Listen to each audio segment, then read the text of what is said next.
The May 3rd, 2017 meeting of the City Council is called to order. This meeting has been properly noticed, posted in compliance with the open meeting law. These proceedings are being video recorded as well as presented live on KCLV Cable Channel 2 or closed caption for our hearing impaired viewers. Please note customers of CenturyLinks and Cox Communication may view this program in high definition on channel 1002. The council meeting, as well as all other KCLV programming, may be viewed on the internet at www.kclv.tv/live. The proceedings will be rebroadcast on KCLV Channel 2 and the web the Wednesday of the meeting at 8 p.m. Also on Friday at 4 a.m., Saturday at 7 p.m., Sunday at 7 a.m., and the following Monday at 5 p.m. This building is protected by state-of-the-art fire detection and suppression sprinkler systems. If alarms should activate during today's meeting, please evacuate using the exit, the back of these chambers, out to the mezzanine, proceed out the double doors to the terrace and down the back staircase. For anyone who has difficulty with stairs, please check with one of our city marshals or fire official for assistance. Once outside, assemble on the northeast corner across the street from City Hall at Lewis and First Streets. Employees wearing our safety vests or our city marshals will inform you when it's safe to re-enter the building. For public comment, related items on the agenda, citizen participation and public hearing items, we have available a speaker card which you may complete and submit to the city clerk. Cards are also available online, in the clerk's office, or at the rear of these chambers.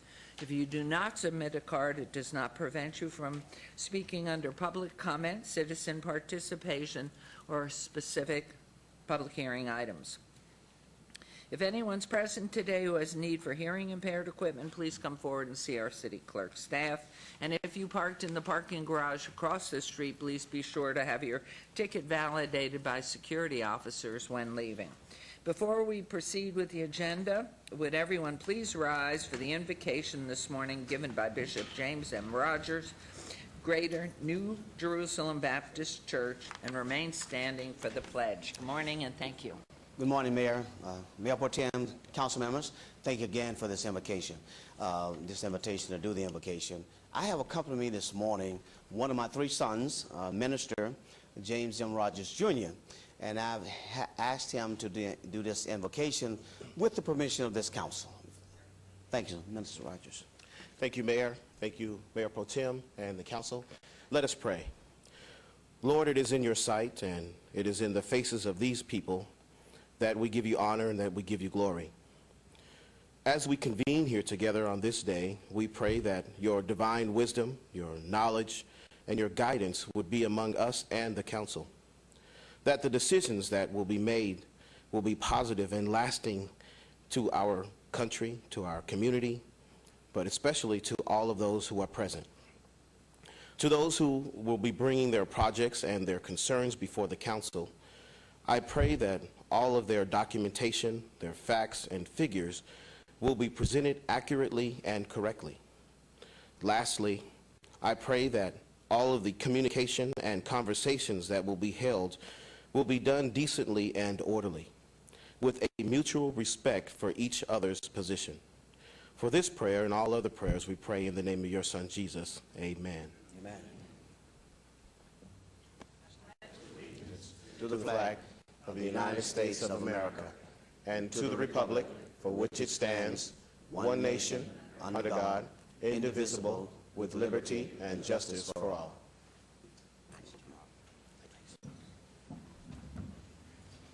Okay, we will continue on now with the ceremonial portion. If you give us a moment to get down, we have a wounded individual with us. May take a little slower, our Mayor Pro Tem.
Okay. Good morning, everybody. And for those of you here, because you're going to be recognized by Councilman Beers, and you were at the Now Cafe, my apologies. It's been a busy, busy morning, starting right at 6 this morning. So I'm sorry I didn't get to the Now Cafe, but nonetheless, we appreciate all of you. As I mentioned at our last City Council meeting, we would be swearing in our wonderful, where are you? Oh. Okay, I'm looking. I see all the other judges, but I'm missing somebody. That we would be swearing in our Chief Judge, Cedric Kearns, who has been serving our community since, God, are you old, 1997. 20 years of loyalty and service. And it's very exciting this morning, but I want to recommend and remind everybody in the audience that our municipal judges have resolved last year over 100,000 cases. What a group they are, and how fastidious and loyal and taking care of this community. They have nationally recognized specialty courts that have been created by them. Leading in these is the WIN Court, the Women in Need, run by Judge Cynthia Leung. Could you stand up so they can see you, please? The DUI Court, run by Judge Susan Roger. Not here, but in spirit. The Hope and Mental Health Court, Habitual Offender Court, run by Judge Heidi Almasi. They're working. And the YO Court, the Youth Offender Court, run by our Chief Judge Cedric Kearns. And our Veteran Court, run by Judge Martin Hastings. So this really is a tremendous, tremendous achievement. So at this point, I'm going to ask Judge Kearns to come on down. And joining Judge Kearns, I'd like to invite his wife, Rebecca, mother-in-law, Carmen Herdman, sister, Eileen Hall, daughters, Tiffany Izzo and Nicole Kearns, and son-in-law, Sean Izzo, to come forward, too.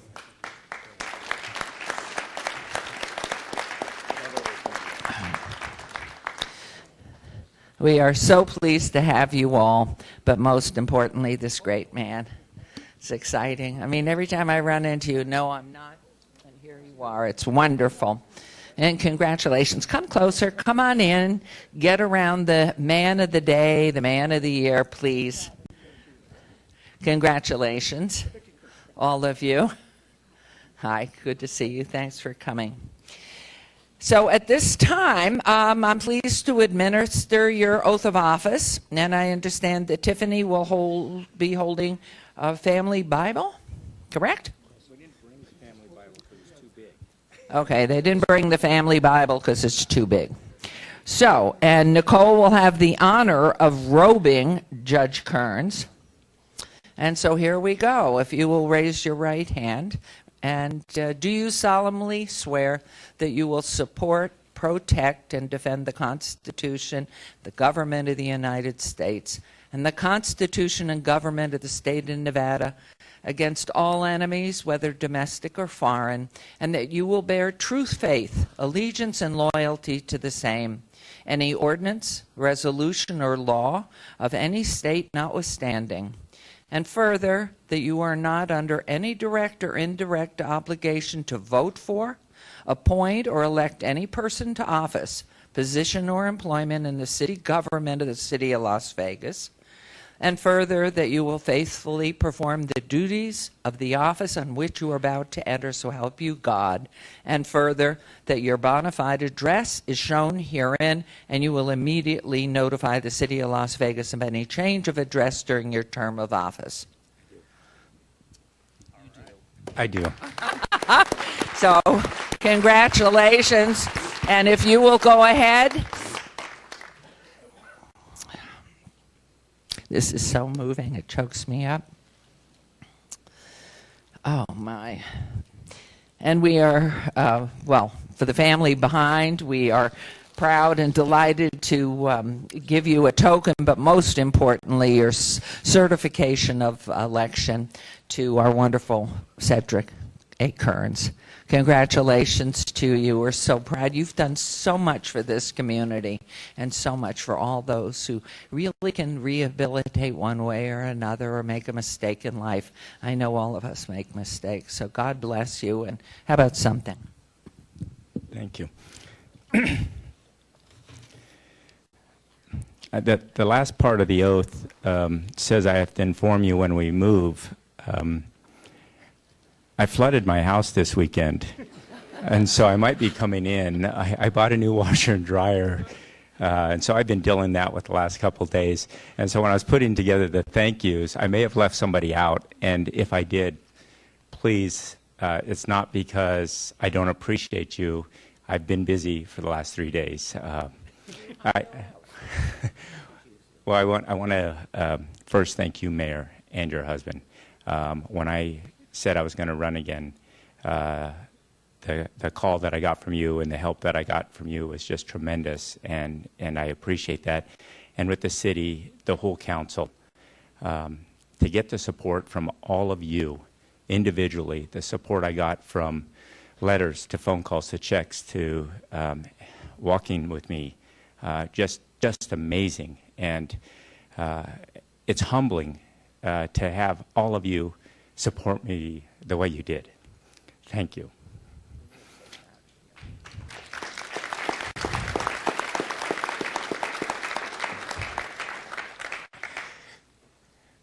The supporters I got started with all the attorneys who were there to support me, both on the prosecution side and the defense side, was pretty incredible.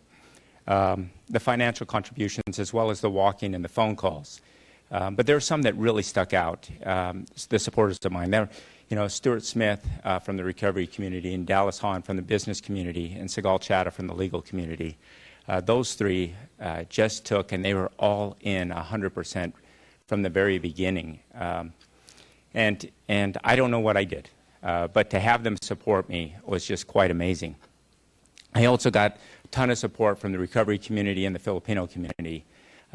Anyone who has Facebook, if you could see every time I posted something, the amount of shares, and I don't know what that means, but there were a lot, and it was greatly appreciated. One thing you learn when you run for election is you're either with a candidate or you're not. There's no real neutral, so you either support them or you don't. And there are a lot of organizations that were there that I need to thank. First, Las Vegas Fire, to come in right away, support me. The Clark County prosecutors, the carpenters. When I decided to run, I got a call immediately from Frank Hawk that said, "We've been with you since 1997. We're walking with you. We're helping you. We don't care who's running against you." And I appreciate that. The culinary, the building trades, Seniors United, the Veterans in Politics, Veterans Council, you were all there. The Asian Pacific Police Officers Association. It was good that I was able to get one law enforcement agency to support me. I want to thank them for sticking out and being part of this and sticking their neck out. You also can't win a campaign without a good campaign team. And I got to tell you, I had a lot on my team, but they're incredible. I want to start with thanking Tom Letizia, Tom Mullen, Zach Moyle, Herbie Pilata, and Debbie Isaacs. If you saw any of the stuff I put on Facebook, Herbie and Debbie were just terrific, and they did a great job. Lisa Rosales, although she's my assistant, worked for me for 25 years. She kept me on board with everything I did. Also, Billy McCourty, Quincy Williams, and Greg Esposito. I know there's a lot there. I had a big team, and I couldn't be here without them. Also, I want to thank the volunteers. When I sat down with our grassroots guy and I told him, I think I can get about 20 volunteers, he said, I think you're being a little optimistic. At one point, he called me and said, "Judge, you have 59 walkers right now."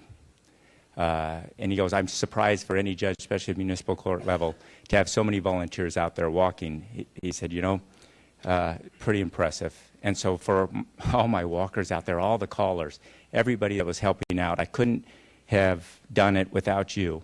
But most importantly, there's a lot of families that opened up their story to help me through this.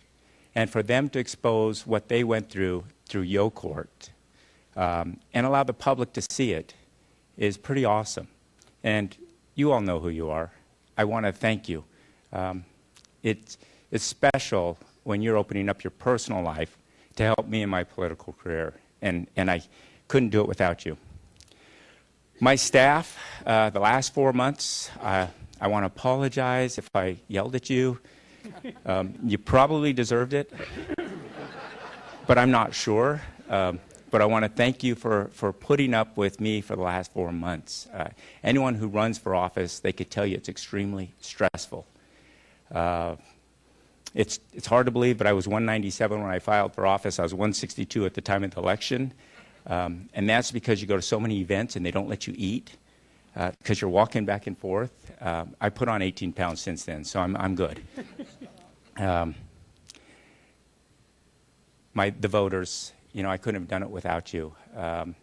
As we know, it was a very small election, and every vote counted. And so for the voters, I appreciate everything you did. Finally, my family.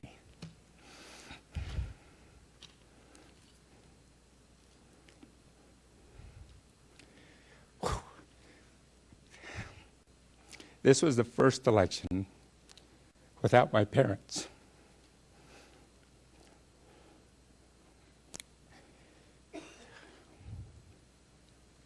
Anyone who knew my mom knew she was the best campaigner out there. Well, my family had to step up. Stop it. And I want to thank you. I love you. Thanks for being there. Thank you, Mary. Thank you. I'm going to do something that I'm not allowed to do, I'm sure, because you have everybody weeping. I'm watching. We have Kleenex we can pass around. Okay, because we have all been elected to office and have future careers, I'm going to ask a question, which hopefully every campaign manager is going to watch this. How many of you would like never to receive a robocall again? Please raise your hands. Oh, that's pretty good. I did do one, and I know that. So anyway, we are just so proud and grateful to you and to the family. All of you, no wonder. He's just surrounded with love and appreciation. And I know others are even moved by this. So I know Councilman wanted to say something. Well, Councilman Coffin wanted to say something. Thank you, Mayor. Of course, yes, I have a personal story to tell. I'm not going to tell it here, except to say, for all of you who do not know what YO stands for, Youth Offender Court, I have spent many, many days in Judge Kern's court. I have witnessed what he has done for hundreds of families and my own family. And what you discover when you see what Judge Kearns does and the other judges who have specialty courts over and above their regular municipal judge duties is that they invest time in you personally. And in the judge's court, particularly the youth offender court, frankly, half the program is not for the kids, it's for the family. It's to help the family learn how to be better parents. And I didn't know that going in. And I learned a lot. The requirements impressed upon a family by Judge Kearns, and there are no prisoners taken. There are no exceptions. Rank does not have any privileges in Judge Kearns' court. Stop down sometime to the RJC when the court is being held. It's every Thursday, Your Honor? Every other Thursday. And silently witness what goes on. Do not say to anybody else what you saw. Do not repeat any other names. But just carry with you the knowledge of what is being done for our citizens in a very quiet way by people like Judge Cedric Kearns. Thank you.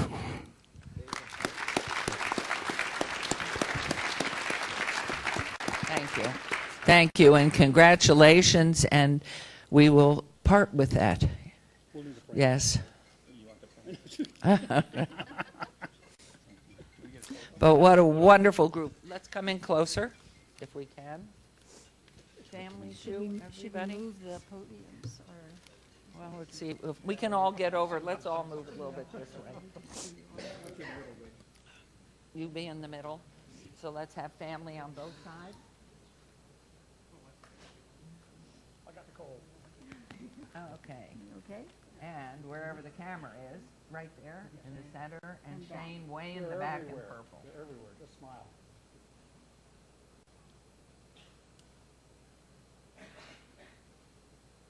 Thank you, congratulations, we're so delighted. And we thank the bailiffs too, the support system is great in Muni Court. And Dana Havlick, thank you, you just have the best people. It's wonderful, thank you.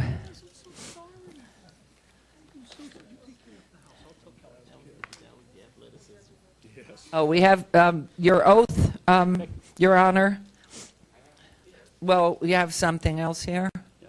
Oh, the signed oath and everything. Yes, thank you. Okay. No, no, those robocalls, we got a few calls back. Don't call me again. Okay, now Councilman Coffin is going to recognize our Citizen of the Month. Here you are. Thank you, Your Honor. I'd like everyone to welcome our 2017 May Citizen of the Month, Adrian Boone Sierra. Adrian, no, Felipe, please bring the family to the floor so that we might honor them. Yes, our Citizens of the Month come in many shapes and sizes and ages. Sometimes they are people who are 80 years old who have tended a park for 30 years on their own. And sometimes in one dramatic moment, a person steps forward unknowingly to become the Citizen of the Month. This is Adrian Boone Sierra and his mom, Jasmine. Welcome, Jasmine. Maybe introduce this third young person here. I didn't know he was coming. Yeah, this is Cameron. This is Adrian's little brother, and it's Cameron. Thank you, Jasmine. This just happened recently. Can everybody see him? And this podium is a little high. Adrian, stand taller. That's it. Stand on your toes. There you go. On Monday, March 13th, 2017, just down the road from my home in central Las Vegas, at 2112 Santa Paula, I think most people know where that is, really close to Sahara and Paradise. A fire started in the house in the middle of the night. A candle had been tipped over, was smoldering, and then caught a fire, and the fire happened in Adrian's room. Woke up with a start, and he grabbed his little brother Cameron, and they ran outside, and then Adrian went back in and woke up his mom. And he saved lives. And, you know, I don't know if the county firefighters are here, but because it's right near the border, the county firefighters were there to take care of everybody. And the Red Cross is caring for them. But without even thinking, just acting on instinct, young Adrian knew that the most important thing to do was to save his family.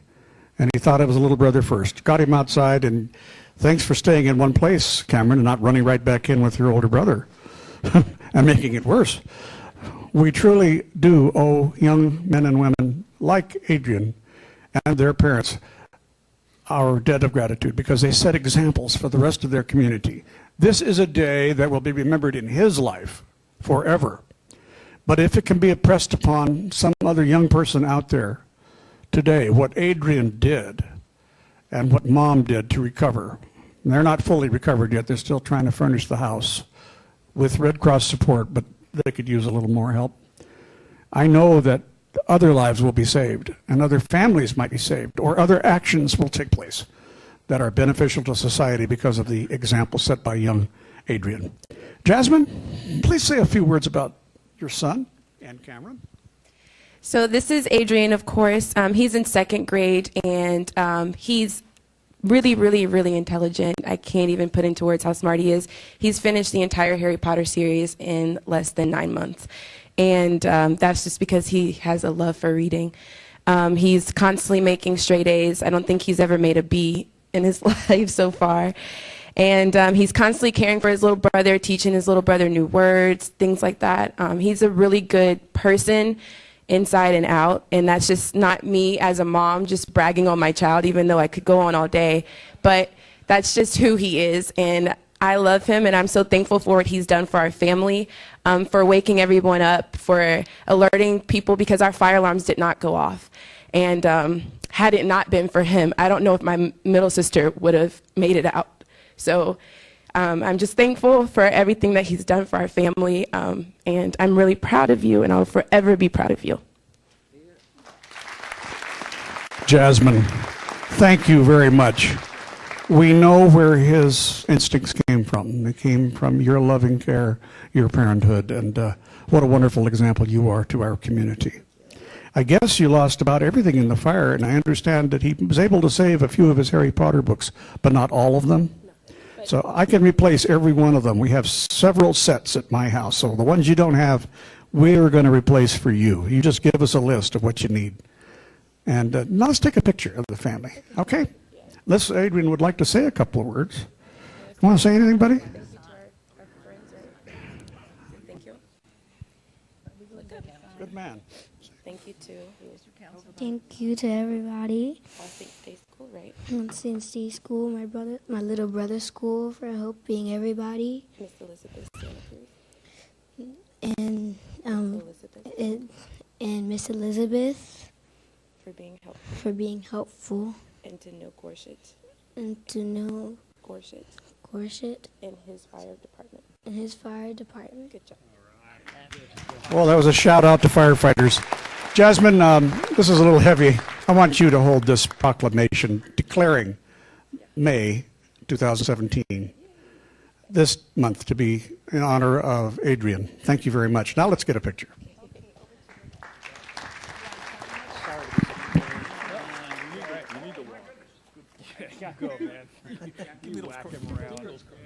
This sign, come on over here, Adrian, if you would, with your brother and mom.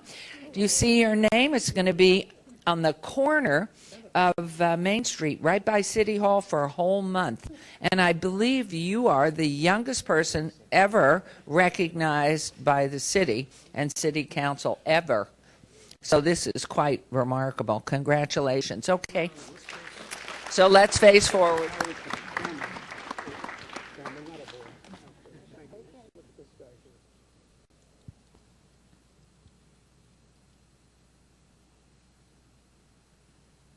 How old is Adrian? 8?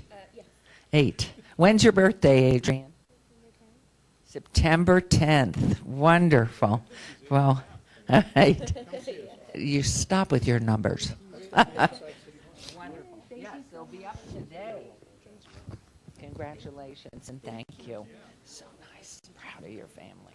Felipe, thank you for finding him. Is he? Good story. Yeah. Yep. Good story. Beautiful. For our next item, I want to invite our Public Safety Deputy Chief Mike Brown to join us at the podium, please. Chief Brown was part of a team of employees that did an amazing job for the city on a major project. Good morning. How are you? And you have new badges. I saw them. They're beautiful. The chief's team was charged with making the city's jail, creating the new isolation unit, a reality. This $9.6 million expansion was necessary because our jail facilities didn't have adequate isolation areas, which meant that prisoners who needed to be away from the general population for various reasons couldn't be separated out. The new expansion has greatly improved jail operations and safety overall. To get the project completed on time and on budget, the chief needed a team from many departments across the city: Public Works, Public Safety, Information Technologies, Finance, Building and Safety, Operations and Maintenance all came together to complete the project. So can we have all the members of the team that are here today please come forward to the podium? We'd really appreciate it if you would come up here. And we thank you all for the work you've done on this. And Chief, I know, what a great group. I mean, this was a huge effort. I remember being there, out there in the wind that day, looking across the street and thinking, well, this is going to take forever. And look at it. Oh, yes, would you follow Mayor Pro Tem's plea? Half on one side, half on the other, please. And Chief, I know you are never at a loss for words, so here it's yours. Good morning, everyone. On behalf of Chief Freeman, who apologizes that she wasn't able to hear today, I'd like to thank the mayor and city council for approving our project, and Ms. Fretwell and Mr. Sanchez for continually supporting us. As you can see, we had a pretty big team that came together to make this come to fruition. Public Works, specifically Eric and Sam, who did the design for our project and saved the city a lot of time and money to put this thing together. Also, Lieutenant Quintana, who led the efforts for detention operations and putting the team together to do that. There's a slew of other people as well, but you know, this thing came together, and we're set to go with 54 additional isolation beds and ribbon cuttings on May 15th. I'd like to see everyone there. Thank you very much.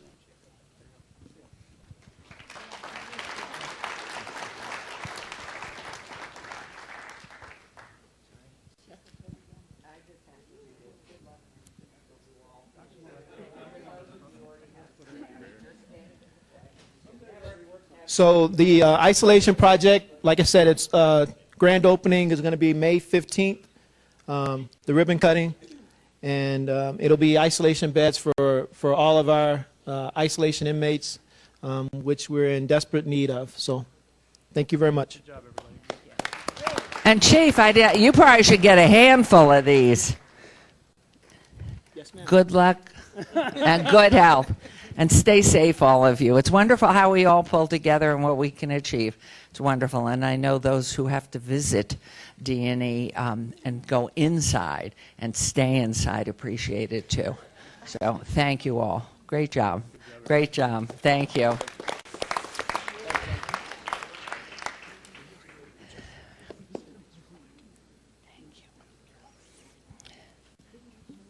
Wait a minute. What is that? That's the most beautiful thing I ever saw.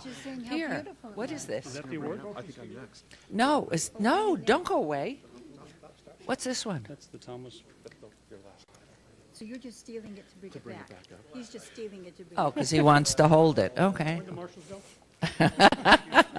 Theft. Okay. For our next item, excited to recognize all of our wonderful nurses in our community. This is National Nurses Week, and I'd like to ask the nurses in the audience to join us at the podium and give them all a round of applause. God bless you all. The ANA, American Nursing Association, designated 2017 as the Year of the Healthy Nurse. Oh, are we grateful to you. All of us have had time with nurses, and you are the best. From May 6th through May 12th, we celebrate nurses and all they do in our community. You all are truly special individuals to do what you do, aiding our citizens, our visitors, our residents when they are in most need and most vulnerable. I know when my son Eric, who we thought we were going to lose, was in trauma at UMC, the nurses were such a blessing and such a comfort to take care of him as he recovered, and also to take care of our family. And I can't thank you all, no matter which hospital. I do see UMC badges, but I know we have some from other hospitals here, and can't thank you enough for what you do for humanity in our community. I mean, you're just loving touch and caring, and continued support for families is unequaled. So I have proclamations for nurses joining us today from UNC and Desert Springs, but we're proud of all the nurses in our community. So again, and Mayor, well, you can't. See, he just had your loving care. No? Yes. Okay, UMC, which hospital? UMC, who's representing? Okay, wonderful. How about Desert Springs? Can we pass these? And did I miss another hospital? Desert Springs? All right, so both sides are going to get Desert Springs.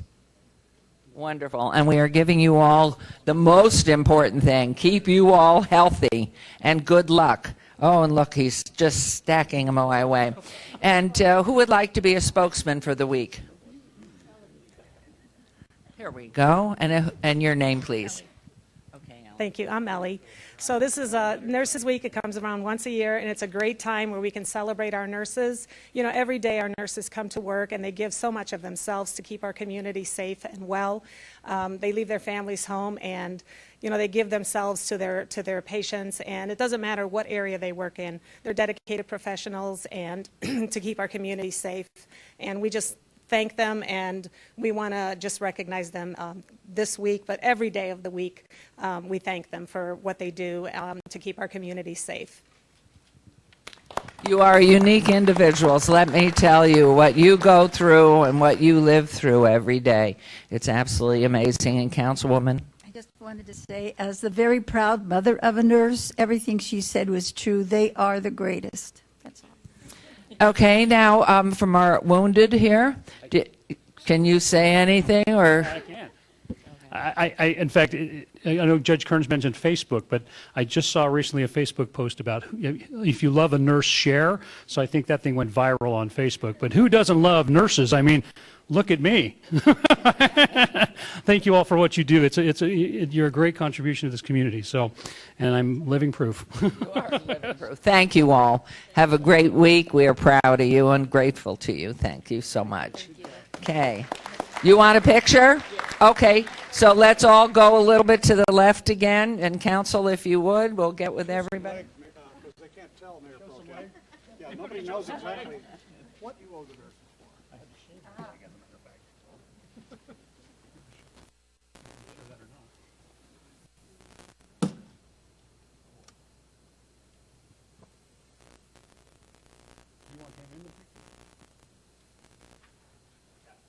Great. As soon as the light goes off, we're good.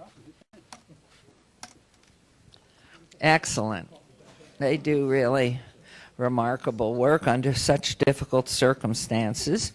Okay, Councilman Beers, you've got some businesses that have stood the test of time, and I'm sorry I missed it this morning. Oh, it's okay. They all missed you. They all asked about you.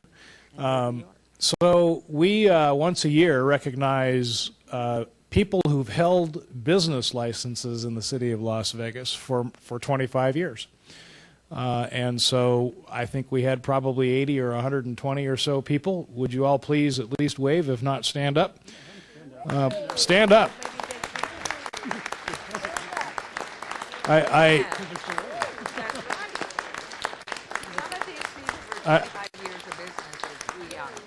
I was a little hesitant to say stand up because of my colleague here in his knee, but this is the place you built. We decided that except for when someone tries to build a skyscraper in your backyard, most law-abiding citizens don't come down to City Hall and see city government at work. And so we wanted to get the law-abiding folks out to show them the facility that we built with your money and thank them and kind of just have a day. So thank you all very much for all the perseverance. You are the economy upon which this city hangs and prospers. And so thank you all very much for everything you have done for us over 25 years. Some of you, Mr. Lee, much longer. I was speaking with Mr. Lee. He's actually 36 years with Lee's Liquors, but in the county, the first Las Vegas City store was 25 years ago. So thank you all very much for coming down to City Hall. And I must say, Oscar keeps you in business, Mr. Lee. Bombay Sapphire all the way, every day. So thank you all. I mean, it really is exciting. And some of you, I think, lied because you don't look old enough to have been in business. You want a class picture? How do we do it? Come on. Let's get everybody down here for a picture. Don't let anybody leave. Biggest crowd of the day. All right.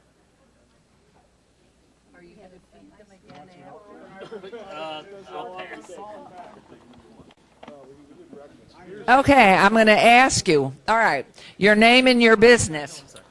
Benjamin McCarney, TBC Summerlin. Derby Schaefer, Access Denied Pest Control. Oh, wow, I could use you. Bernie Martin, B&L Plumbing of Nevada. Awesome. Jim Rasmussen, Nevada Window Tinting. See, you're the one that you didn't look the age. Doug Kay's Fantastic Indoor Swap Meet. Oh, fabulous. Be there all the time. Country Cafe for 27 years. Oh, yes. Been there, too. Fahim, Achavon, and Country Cafe for 25. Wonderful. Joanne Bonamano, Vehicle Registration Services. Awesome. Tom Ferrier, State Farm Insurance Agent. Oh, my goodness. Been here forever. Rangahara, TNS Jewelry. Beautiful work. Ali Elise Discount the Liquor. Brenda O'Hara, Regency Jewelers. Wonderful. Alex Danilian with GameStop. Excellent. Sam DeLeo, Baker Commodities Incorporated. Thank you. Rob Christiansen, Southwest Pension Services. Souvenir Supermart, 322 Fremont Street. See, you'll be able to see this 5 times or more. I think it's like 5 times a day. Marcos Morales for OLAP 45. Excellent. Mark Vranish, I'm local artist, Mark Vranish Studio, Art Studio. Beautiful. You know, we please let us lend or borrow or hang something of yours. Okay, call Esther in our, what's our department that Esther is? What kind? Administrative Services. Or you could give Dave Riggleman your card so we can contact you because we love our artwork. Thank you. James Hollingsworth, Sierra Nevada Mortgage. Dr. Louis Mortallero, psychologist. I would never know that. Good to see. Has it been 25 years? Another one. Morton Heisen, MD Neurology. And a little singing. A little singing. Deborah Sammy Valley Hospital Medical Center. Wonderful.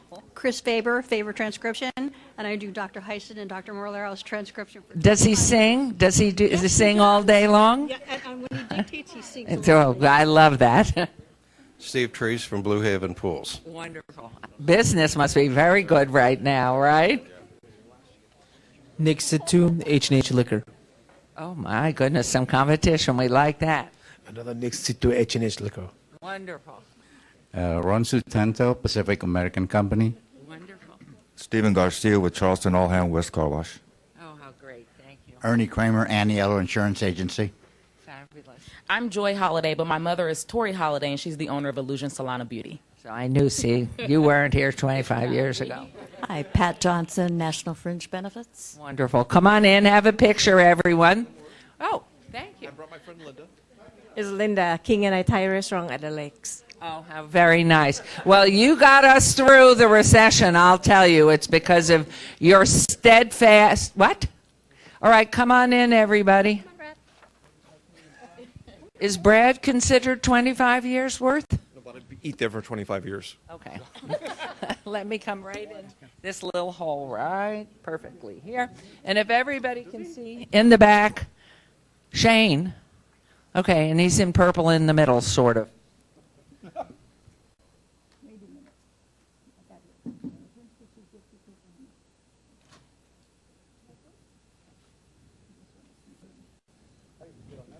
Wonderful.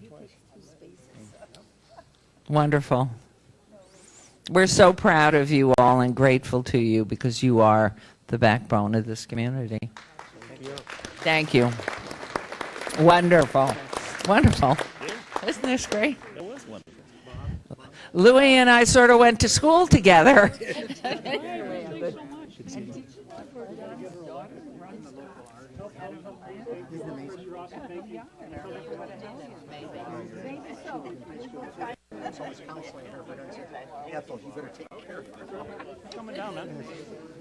So we're so proud. How are the grandchildren?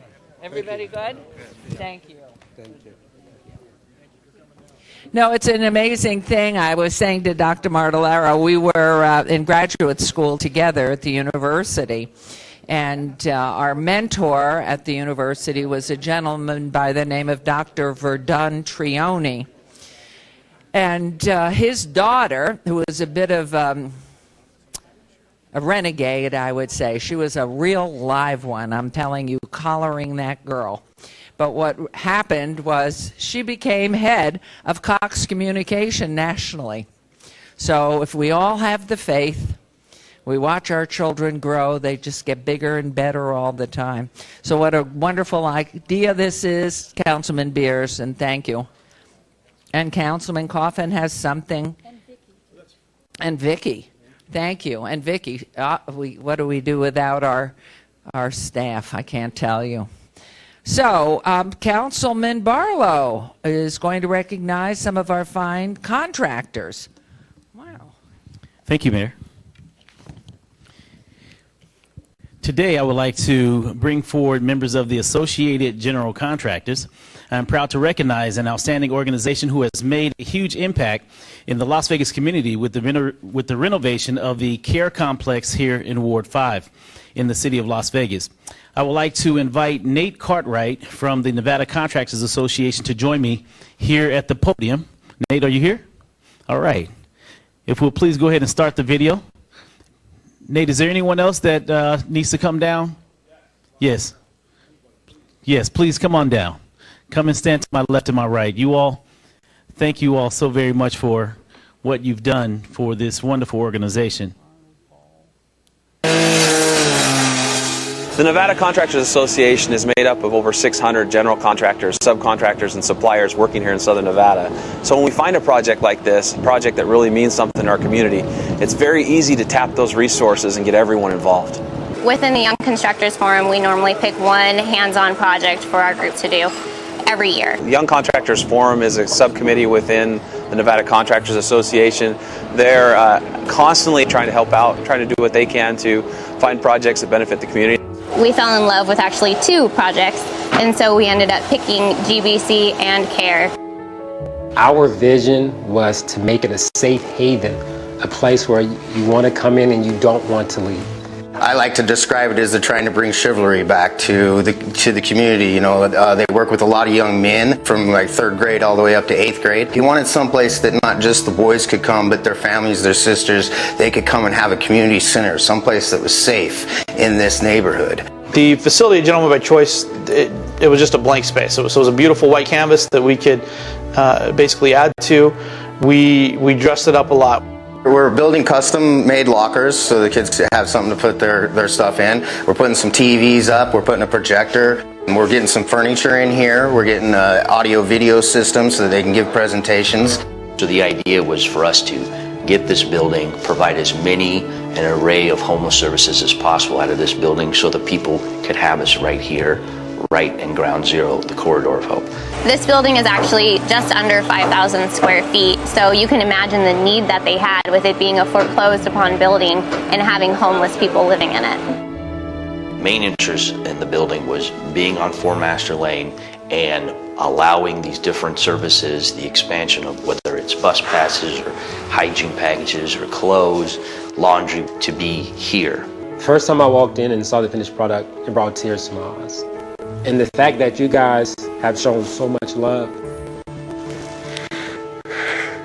it's not about me, it's about these boys. You guys are forever be in my heart. Thank you from Care Complex, thank you from the community. There aren't words to express the impact that these improvements will have, not on our program, but on the community.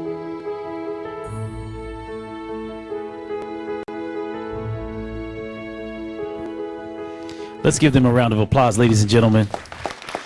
This is a wonderful group of professionals. You all please come a little bit tighter for the shot. We're on TV all the time, so we're good. If everyone just please come on in so that everyone can make it into the shot, into the screenshot. The mayor and council members, we're on TV all the time, so you can cover us up for a moment. We need the cover. And the mayor, of course, was at the ribbon cutting for the complex. Ladies and gentlemen, the Nevada Contractors Association is comprised of over 600 general contractors, subcontractors, and suppliers in Southern Nevada. They choose a meaningful project yearly to combine their skill set to make positive differences in the community. The Nevada Contractors Association and Young Construction Forum teamed up with local partners to renovate a 5,000 square foot foreclosed property located at 200 Four Master Lane and Main Street.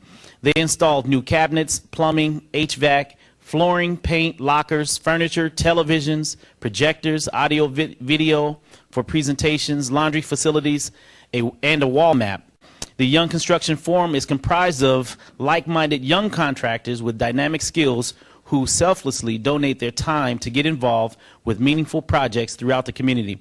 They teamed up to renovate the Care Complex, which houses the Gentleman by Choice, which is ran by my friend, Mr. Antonis Pullum, who is a teacher also at the Andre Agassi Prep Academy.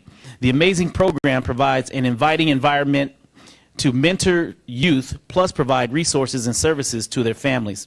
They celebrated the ribbon cutting ceremony, which the mayor had an opportunity to be there and cut the ribbon on March 7th, 2017, to commemorate the efforts of the Nevada Contractors Associations and its partners.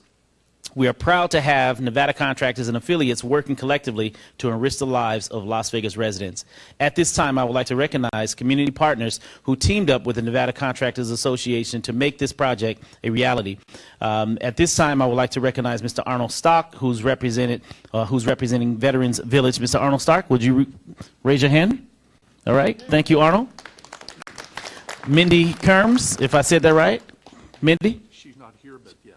Okay, thank you so very much. Representing Wells Fargo Bank, Greg Crater.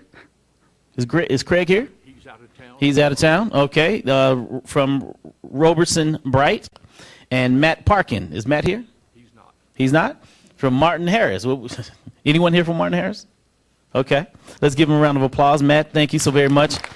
And of course, Mr. Paul Workman, Bank of George. Paul? All right, thank you. And of course, and many other supporters. And at this time, I would like to turn the microphone over to Nate Cartwright to share a few words before we move forward into the presentation. Thank you.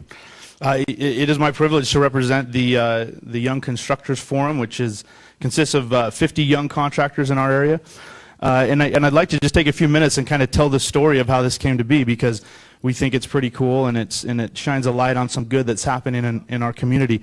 Mr. Mike Swecker, a few years ago, is kind of started this. He hates this. He does not want this recognition. But a few years ago, he decided to buy an abandoned property on Four Master Lane, which is not a good area.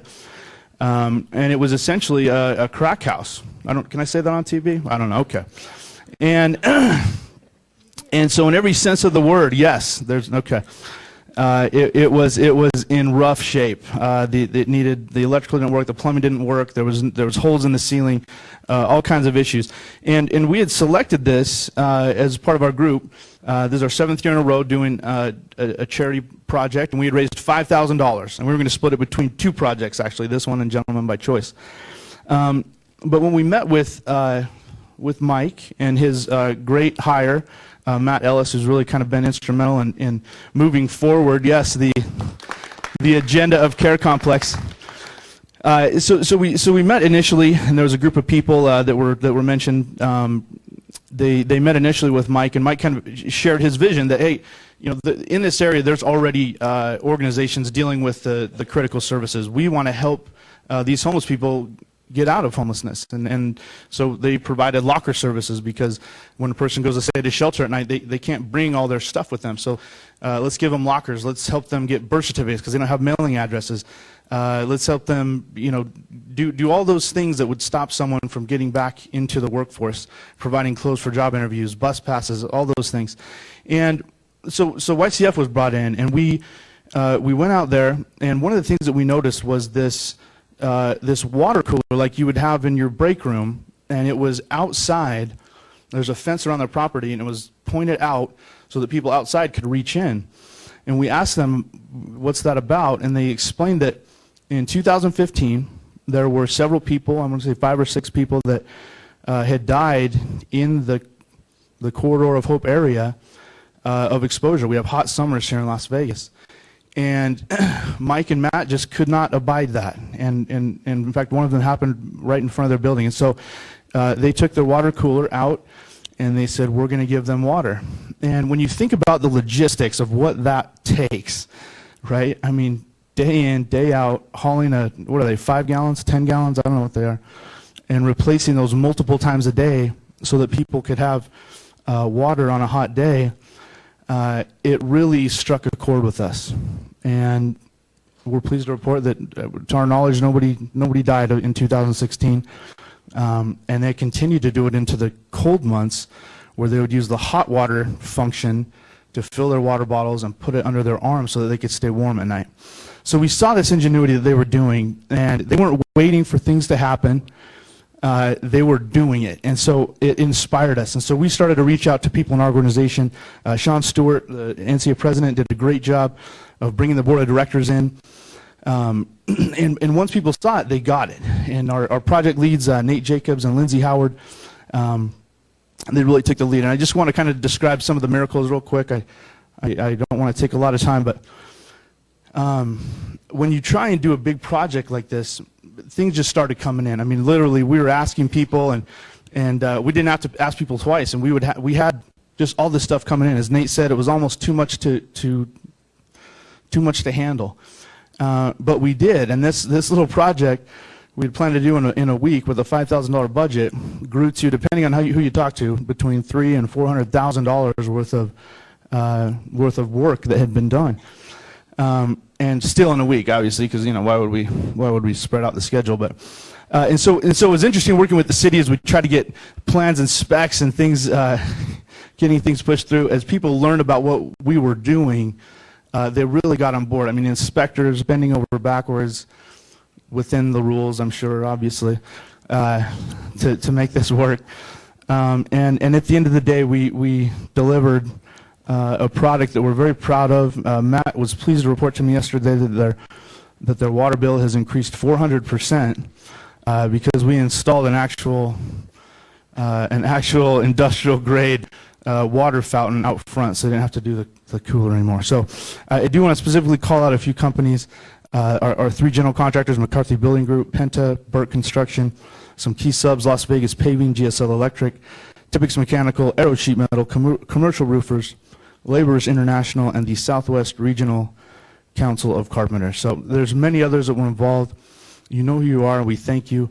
And just in closing, I just want to say, as cool as this is to stand in front and receive this recognition,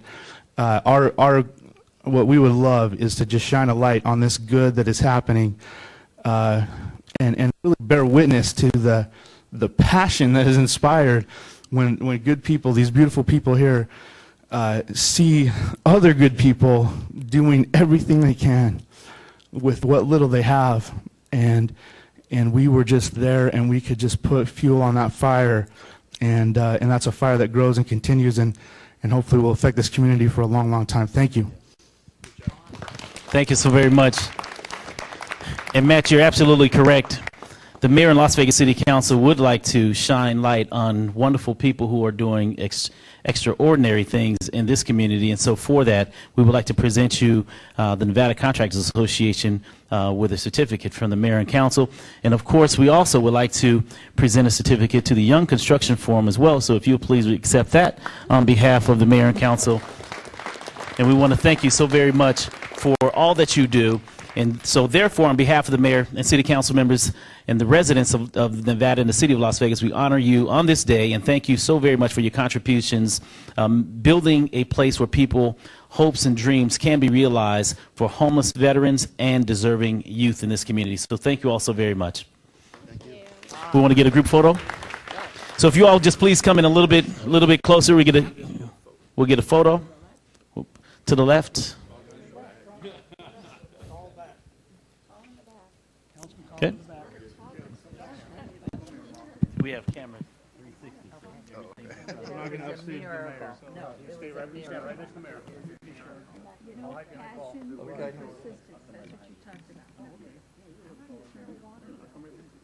400% what it was. Huh? There we go.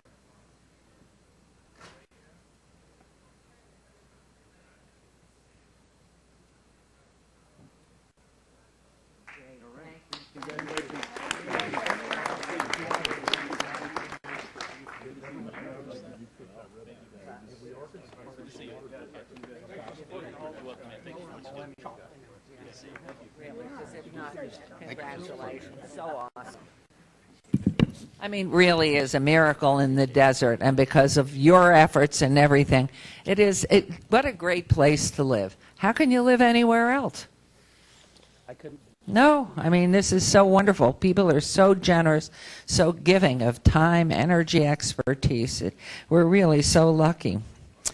Councilman Ross, now you're up, and I think this is a good time for you.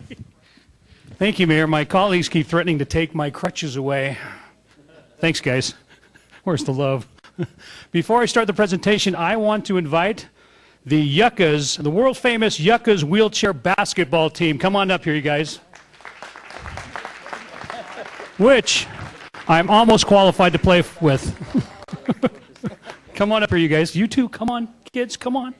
Half of you over on this side. Half of you on that side. Christine will get you all set up.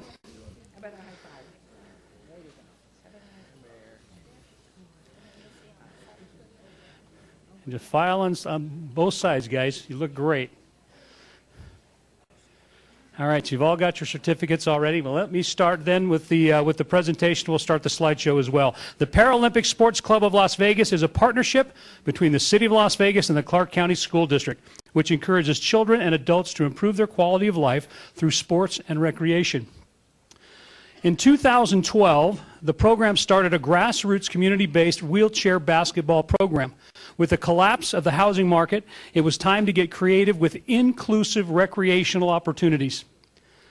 This program would not exist without the support of the Las Vegas Valley and the leadership of the City Council and, of course, our Parks and Recreation Department.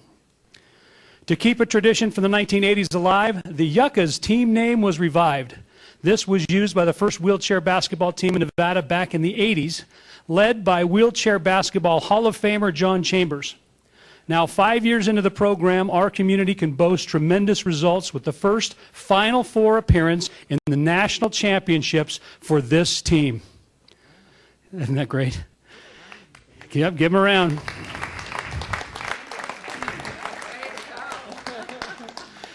The 2017 Las Vegas Yuccas wheelchair basketball team ended the season with 15 wins and 3 losses, securing an invitation to the National Wheelchair Basketball Association Championships in Louisville, Kentucky.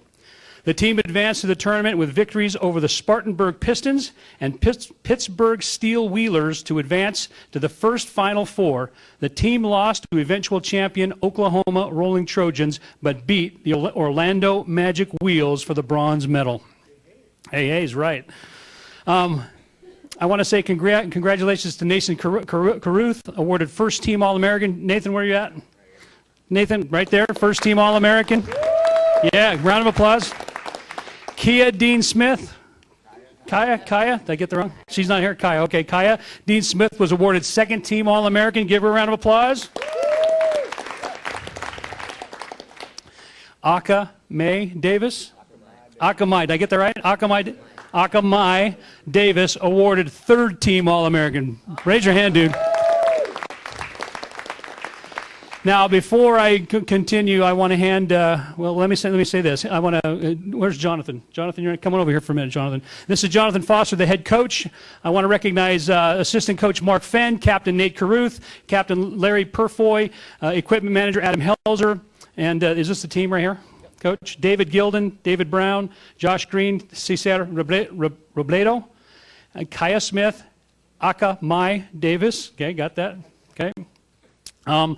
Now, they couldn't do this by themselves. They had a whole lot of support. So I want to recognize a lot of great organizations and people that have helped you guys accomplish what you've accomplished. Barbara Chambers of the Clark County School District Adaptive Physical Education, Dan Kaminsky with Nevada Paralyzed Veterans of America, David and Lori Gordoff, our Little World Treatment Learning Center specializing in autism spectrum and related disorders, Dr. John Petrick, the Las Vegas Pain Relief Center, Dick and Bev Hagedorn, Great Clips, Mindy Hunsaker, the Las Vegas Veterans Hospital, and Chris Pugh, UNLV Athletic Department.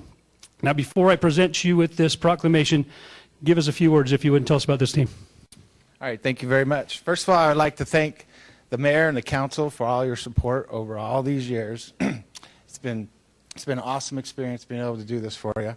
Also, the Parks and Rec leadership, Tim, Maggie, Jana, and Cindy. Thank you guys very much for all your support. We couldn't do this without the support of the community.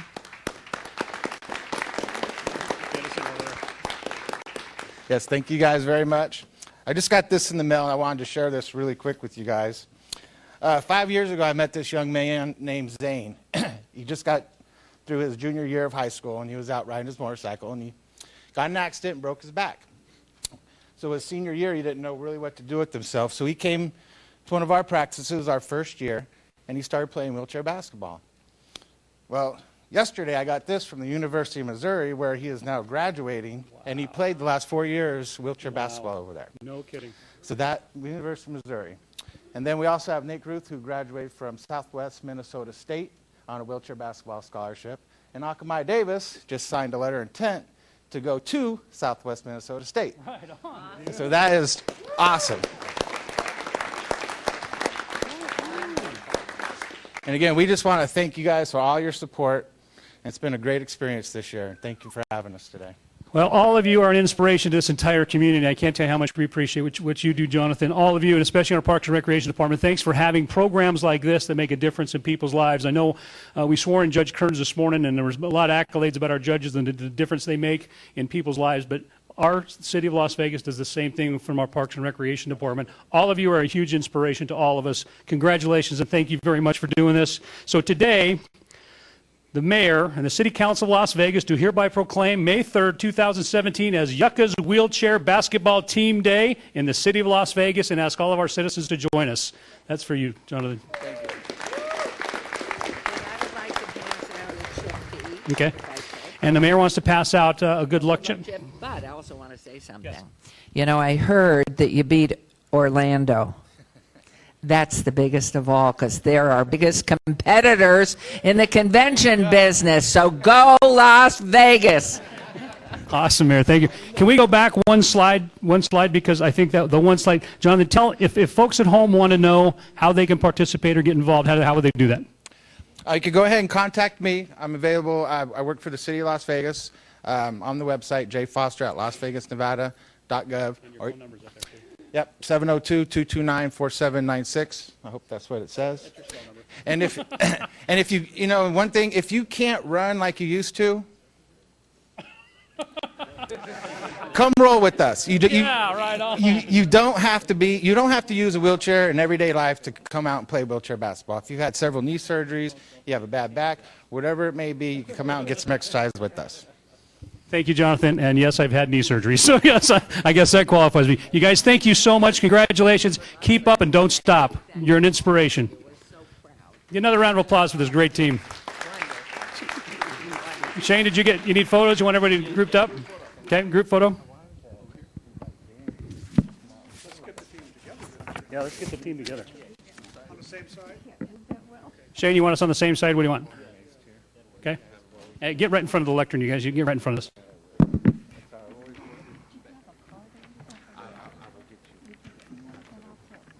Hey, get the kids in there.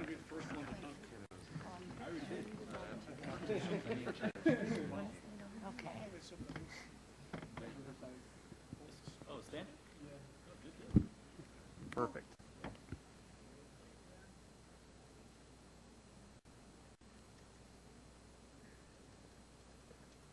Great job, guys. Thank you so much. Thank you. Thank you. We're so proud of you. Great.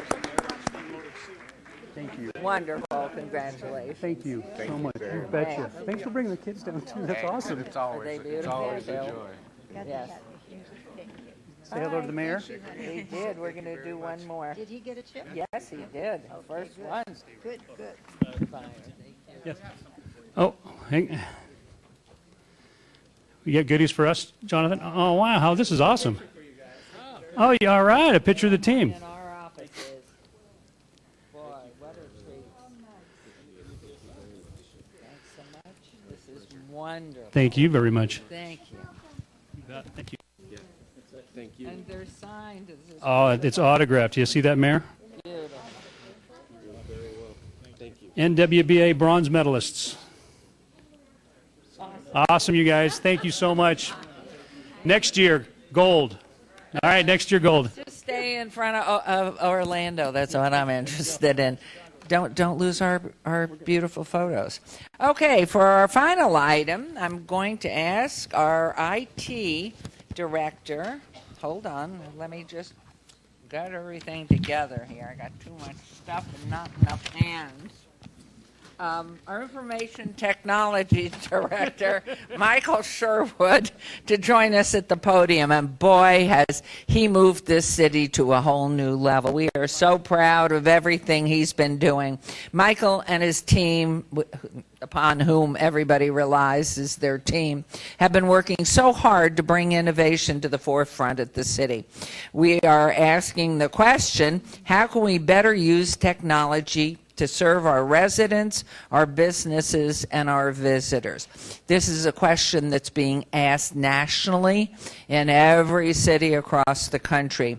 But Mike and his team have worked with great success partnering with our public works and economic urban development departments on our burgeoning innovation district downtown. So I understand, Mike, you have a special presentation to make? Bringing it back, yes. The thing you stole, you are bringing it back? Bringing it back to you. Okay. I was excited. To be Okay, here. so what is it? What do you got? Council members, we have the award for excellence in local government presented by the Alliance for Innovation. So out of all the cities throughout the United States, over 30 participated in the event. Our Amazon Alexa, the personal assistant speaking application, won the award. And so I'm very proud to present it to you. Oh my! Wow! It's, oh my goodness. Muhlenbeck. Wait. It says the Thomas H. Muhlenbeck Award for Excellence in Local Government, awarded to the City of Las Vegas, Nevada, for asset evaluation using voice-activated, wait a minute, what is that word? What is that little word? Personal assistant. April 20th, 2017. That is so awesome. Congratulations to you and your team. And this is really, what a day for the city. So we'll probably have to share this, won't we, David? We will. But anybody that really wants to see it, it's going to be in the mayor's office, so there. I just was wondering, what was he doing up here? And I'm saying, I did. It was absolutely magnificent. And it said, these letters stand for, is that name? What is this?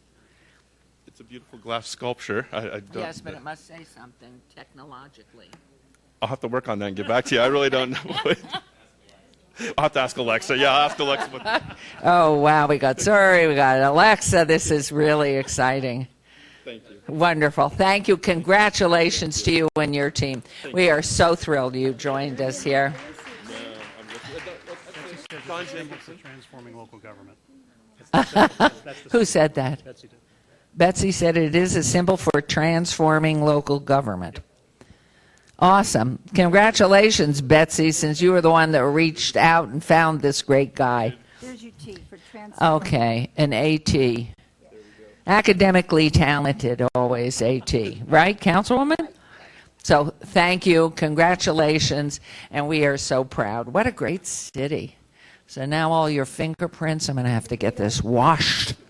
Okay, this is great. Okay, so that was our last item. Because we've been up here a long time, and because we have a recovering individual here, we'll start our meeting promptly at 10:30. It gives us 15 minutes. Can you make it up to the dais in 15 minutes? Yes, I can. You can.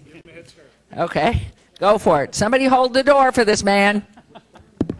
I love this special treatment. This is awesome. I don't know, that was creamy. And I don't know what all this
Okay, everyone, we're back, 10:30, and we have a quorum, so on we go. We are on agenda item 13. Yes. Public comment during this portion of the agenda must be limited to matters on the agenda for action. The amount of time any single speaker is allowed may be limited. All comments that are made will be cross-referenced to those specific items. If anyone submitted a speaker card who wishes to speak under this portion of the agenda, please come to the podium and state your name for the record. This is your opportunity to address the council, but the council is not able to respond or engage in dialogue. We will set the time at 1 minute, please, and let me just, before you set that, we have a card from, now for somebody who's an architect, thank you for giving me a prompt here, Dr. Arnold Stock, illegible, and Maurice Donald Cooper. Tough crowd. Okay, sorry. All right, good morning, and we will set the time for a minute, please. Good morning, Mayor and City Council members. Arnold Stock, 840 South Rancho Drive, Las Vegas, Nevada, 89106. Speaking on in support of Agenda Item 40, which is the culmination of a lot of work for me over the past 25 years, believe it or not, in and out of trying to solve this. I give the council and the staff of the City of Las Vegas a lot of credit at dealing with the worst problem I believe that we have in downtown and in our city, which are the folks that have no voice, the homeless people, and our homeless folks that are at risk of being homeless, which are the ones you don't see. The one thing that I really would like to say in this short time is that I work a lot with the private sector, with businesses and corporations and unions, and skilled and non-skilled workers, and I would really like to see that a part of this effort and not rely just on federal funding or putting more burden on the taxpayers. There is a way to do all this, and I just would like to throw my hat in and say I'd like to be a part of that. Thank you. Thank you, Mr. Stock, very much. Good idea. Thank you. Anyone else, please come forward and state your name.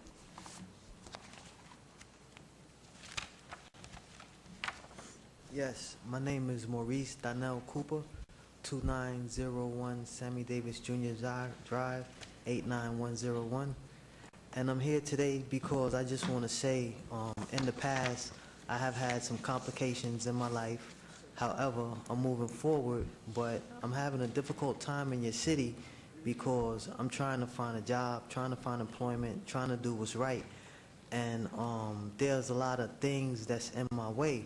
So I kind of like need someone to aid and assist me because there's also organizations and different corporations that's blocking me, trying to stop me from moving forward.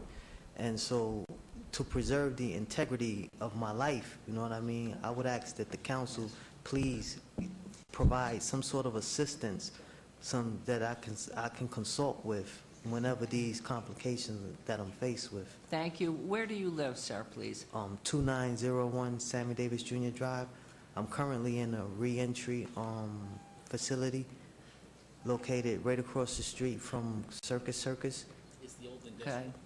So he's out in the county. You're out in the county at this point. Do you have relatives that live in town? No, ma'am, I don't. Well, who would we refer out in the county to Your Honor? for help? Your Honor? Social services? Your Honor? Yes, please.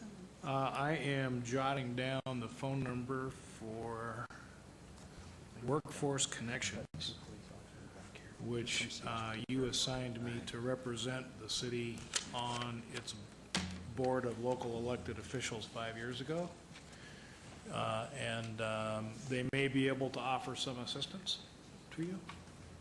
Okay. That I think would be the right agency to help. Thank you. If I may, we're part of the MORE project. Basically, we give services for people. And could you give us, sir, your name, please? I am Officer Mel Fraley. My badge number, P number is 8413. I'm Officer John Purcell, Las Vegas Metro, badge number 15216 with the MORE project. Thank you. We are going to help this gentleman right now with resources that we can provide.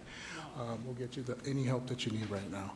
but, yeah. You we'll are the take care of best. it right now. Yay, Max Rao, all the way. Thank you very much. Wow, are you lucky? I think each one of us wants to come down there and say, we have a problem. We want that kind of reaction. Holy cow, wonderful. And thank you, Councilman Beers. Okay, anyone else, please come forward, state your name for the record, please. My name's Mario Pollock. Mario Pollock, I live at 808 Park Paseo in Ward 3. I was told by Councilman Coffin's people that I'd have a whole minute and a half to address the issue I'm here to represent today, so when my time is up and you want to silence me, you just let me know when my time is up. Okay. I'm here to Giving speak him an about extra 30 these seconds. Airbnbs, so-called short-term rentals that are popping up in our neighborhood.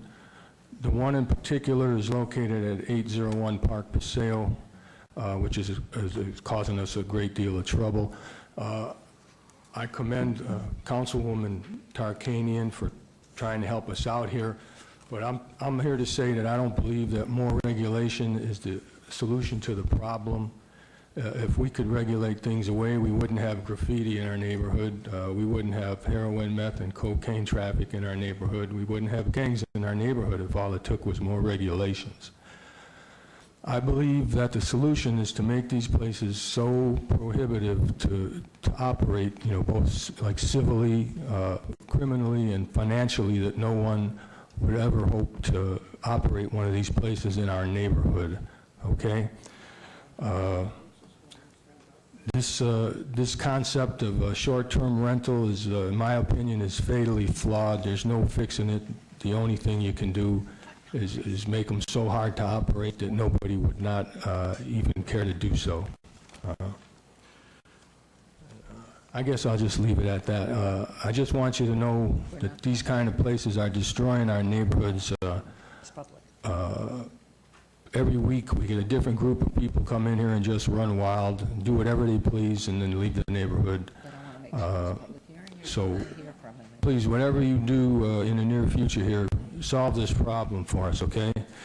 And I want to say thank you to Anthony Vogel and Tony Guarino from the Business License Office and the Code Enforcement, who have been really responsive to our complaints. And if you people here today are as responsive as they have been, I think this problem can be solved. Thank you, Mr. Pollack. And what I'm going to do as we get to that agenda item, if you're sticking around, I will let you come back so that our council can respond to you, because at this time in the public comments, we don't respond. Yeah, and I know both councilmen and councilwoman would like to comment. So, okay. Thank you.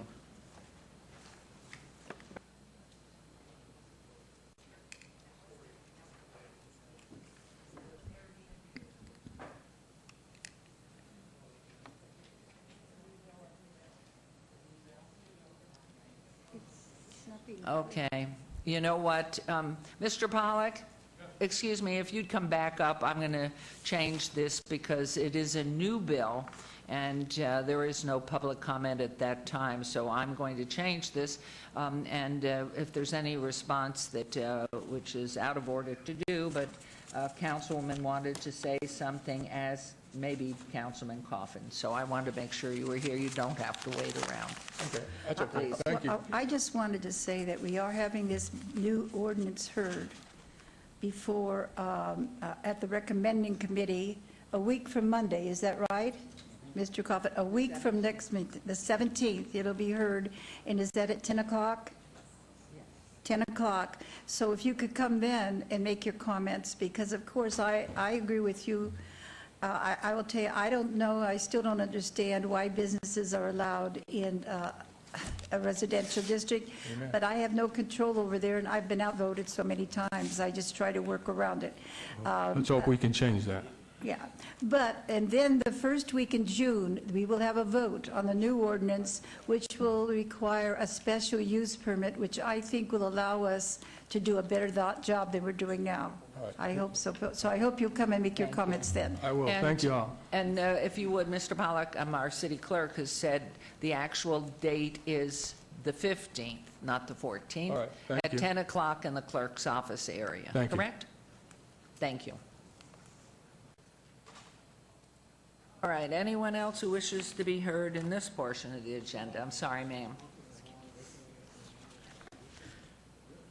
Good morning, council members. My name is Valerie Godino. I am here just to tell you a story about your item number 16. I am Full Moon Harvest. I am third party. I've held my license with the City of Las Vegas for over 2 years now. Unfortunately, I can't start my business because the state is misinterpreting my agenda to start my business. So I know the city can't do anything, but I just want you to know it's all about badging, and I need the city to know, because I hang my license here, how important it is for third-party people. So I'm just going to tell you this story so you understand. So maybe you could talk to Tick and let Chad Weston know some of these things. Right now, third-party badging must be done by the 4 licensees. So there is no third party. So they have to badge, so they're liable. So it doesn't make sense for a third-party person to do it, because they would have to be liable for my employees. So we need to create third-party badging to get them off the hook. And so we can have a support Okay, service. excuse me, ma'am, if I may, Ms. Gardino, what I'm going to do, because it's agenda item 16, it's in our consent, and you obviously, the minute has gone by. I do not participate in any of the medical marijuana issues because I have a son who's in the business, and so I have just turned to Mayor Pro Tem to ask him if Yeah, Mayor, we can easily pull this off the consent agenda item, but all this is a business impact statement. So it has nothing to, there's no impact right now. So it's a business impact statement going out to the industry to get their feedback, and that's when you'll want to get that feedback. Yeah, exactly, but it's in legislation up in Carson right now. Thank you. Okay, So I think we'll just leave it as is. Thank you. Leave it as is, then. Okay, thank you very much. Make Carson understand that we need to make the rules at home. A little home rule would help. Anyone else, please come up and state your name for the record. Hello, Mayor Goodman and council members. My name is Janelle Mazza, 1301 South 6th Street in Las Vegas, Nevada, 89104 in the John S. Park neighborhood. A proud Las Vegas resident and resident in the John S. Park neighborhood. I successfully run 2 short-term property rental businesses, not just Airbnb. I know that's the dark word of the industry, but we are a very successful business and highly respect our neighbors and neighborhood and understand all the concerns. And just want to say thank you for giving some attention to this matter and allowing for successful businesses to thrive that are respectful, again, of the neighbors in the neighborhood and follow rules and regulations as all businesses should. Thank you. Thank you very much. And again, Tuesday, the 15th, at what time? 10 o'clock. It will be heard and recommending. Wonderful. Thank you. Anyone else wishing to be heard? Hello, Anthony Casabianca, Mayor, Council. I found a place. And your name, sir, please. Anthony Casabianca. Yes. Yeah, and found a place. I hold on to it. Wonderful. Yeah, and like I said, it's brutal. I went to, still working with Councilman Coffin's people, Felipe, and that, and well, all I can say is that it's hard, right? Well, my cousin, he just went, I just gave him the money, he went to go pay it, but we're short because I have 2 I don't know if they informed you that my aunt passed away. I just came to find out.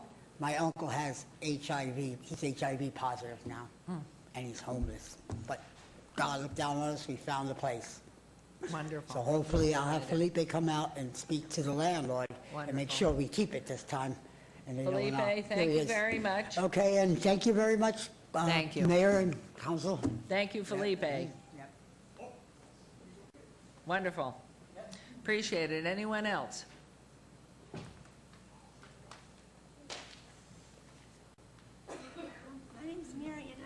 Wait, can you wait to get to the microphone? My name's Again, your Marion, name? and I wanted to talk about item 40. Is it Mary, what's your last Marion name? Luke. Luke, okay. Is it too early to talk about item 40? Or Item 40, You can make a minute's comment on it, and then when... I live on Owens. I live near the Corridor of Hope, and I see all these people out there every day, and I talk to them, and there's a lot of good people, and this courtyard would help them tremendously, the love and support, and there's a lot of good people, and they need this, so please help them. Thank you. Thank you. Thank you. Anyone else? Okay, I'm going to close out this public comment. We'll move on to 14. Business items for possible action. Any items that the council, staff, and/or applicant wish to be stricken, tabled, withdrawn, or held in abeyance to a future meeting may be brought forward and acted upon at this time. Mayor Pro Tem. Yes, Your Honor. Councilman Barlow has requested that we obey agenda item 40 to the May 17th, 2017 meeting. That's a 2-week abeyance, and that would be my motion. Mayor Pro Tem, may I just, for clarification, this 2-week abeyance will give us an opportunity to sit down with the stakeholders in the corridor, the service providers, et cetera, and to continue to finalize some of the details associated with this plan before making a presentation in 2 weeks. So I just wanted to make sure that we got on the record that we're going to do some additional outreach. Thank you very much, Ms. Fretwell. I Thank appreciate you. that, and that'd be my motion. Okay, there's a motion to only to obey on agenda item 40. Please vote, and please post. Okay, and we'll move on to agenda item 15. For possible action to approve the final minutes by reference to the April 12th, 2017 special city council meeting. Is a motion to approve. Move to approve the minutes, Your Honor. Thank you. This motion to approve the minutes on agenda item 15. Please vote and please post. Do you want to do an oral? Councilman Coffin? Never mind. We'll just do it at aye. Okay. Okay. That motion carries. Agenda items 16 through 37 on the consent agenda are considered to be routine, recommended for approval by departments, may be enacted in one motion. Note that the record should reflect my abstention on items 16, 27 through 30 because they pertain to medical marijuana-related businesses, and my son is involved in that industry. I'll be voting on all other items. Are there any other items council wishes to bring forward? In that case, Your Honor, I would make a motion to approve consent agenda items 16 through 37. Okay, there's a motion to approve agenda items 16 through 37.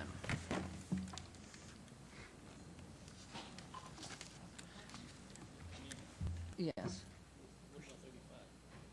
Mr. Coffin?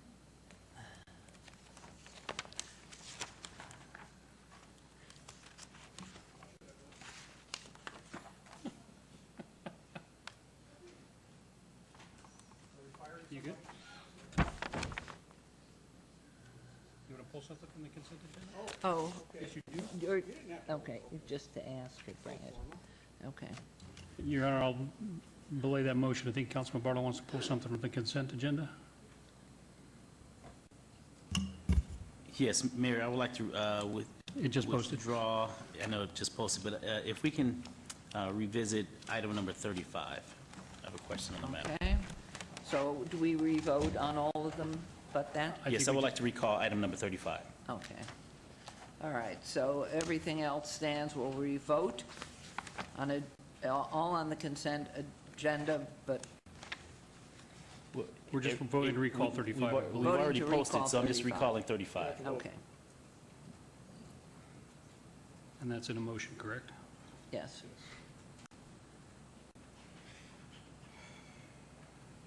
It's not working.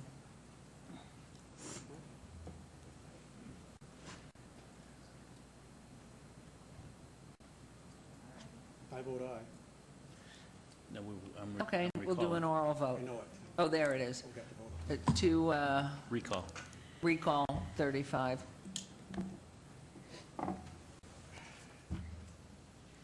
Hello, Councilman Beers? Okay. Okay, Councilman? Okay, great. This is an item, unfortunately, I was traveling on this when this item came before council previously, and I had questions in relation to the the city manager's authority to execute specific contracts. And so the question that I have in relation to this item is the expansion of the amount that's currently in place, authorizing the city manager to execute contracts, I believe, in the amount of $100,000. Is that accurate, Betsy? Councilman, this actually rolls back that prior action and drops it from 100 to 50. Okay, so that's what this action does? Yes. Okay, well, I appreciate that. Okay, so I just want to make sure that that was clarified in relation to why I wanted to bring this back. And so for that, I'll move for approval, subject to all conditions on item number 35. Thank you. There's a motion to approve agenda item 35. In a minute.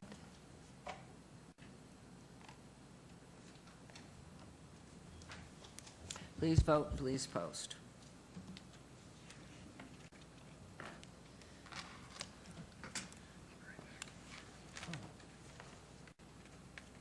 Do you want us to go ahead? Because I was going to go right for 38. I was going to do that now. Oh, 38? Yeah, no point in making everybody wait. Okay, did I say that we voted that and it passed? Yes, okay. So we are going to go right into agenda item 38 at this point. Nope, nope, we're going 38 first. So this is discussion for possible action regarding the selection of a finalist or final candidates for the position of city manager. Good morning, Mayor and Council. Lynn Barbosa, Human Resources Manager. Here to start out on item number 38, I wanted to give you just a brief overview of the city manager recruitment process and where we're at, the progress we've made to date. As you know, we ran it as an internal recruitment, and Human Resources screened the applications to create a pool of the most qualified candidates, and those 5 were invited to interview this past Monday on May 1st, and those interviews were conducted in small groups with different members of the City Council. So we're here today, and that actually leads us to our discussion regarding a selection, and that's the item on today's agenda. Thank you very much. First of all, I want to compliment you and other members of HR for creating a very smooth outline for a process for us to follow.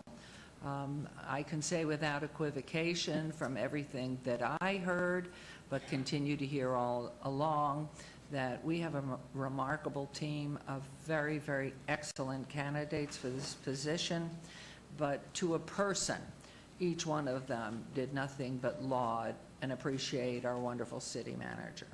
And just the sadness that not about going forward, but just you've done a great job these years. And the beauty of much of what you've done, obviously, is in the results of what you've created and getting us through the recession and everything you know we've spoken about. But I think the most incredible thing to me during this process of going through the interview was to hear about the collegiality among those who are candidates, how supportive they are of each other, the questions that were asked, and I'm not sure in the other meetings that were held if everybody followed the same process that our group followed.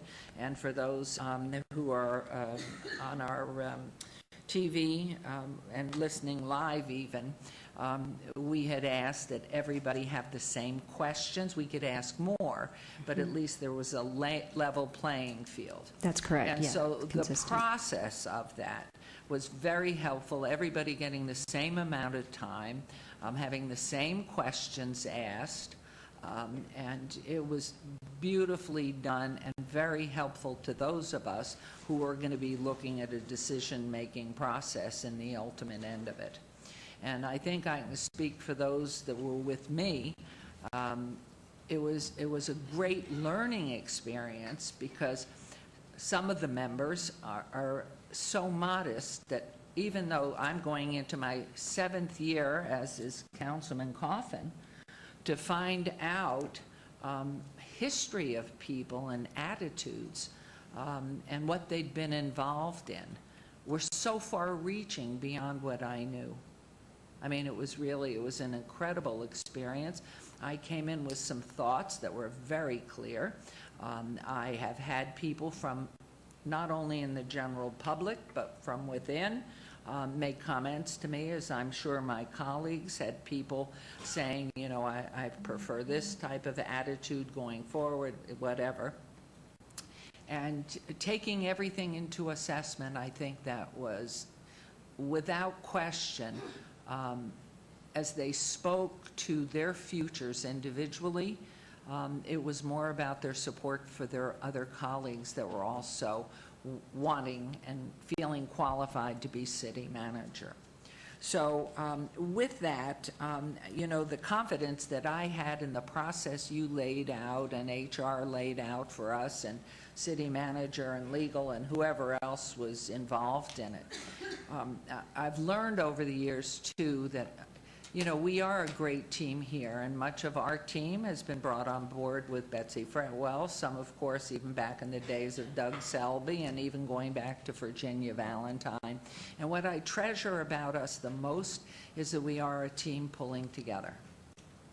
And because of that, we can get into a dialogue here, and I recall out in Henderson when they were looking for a new city manager, because we are subject to the open meeting law, never can four of us get together in any semblance of a discussion about something. It has to be done in public.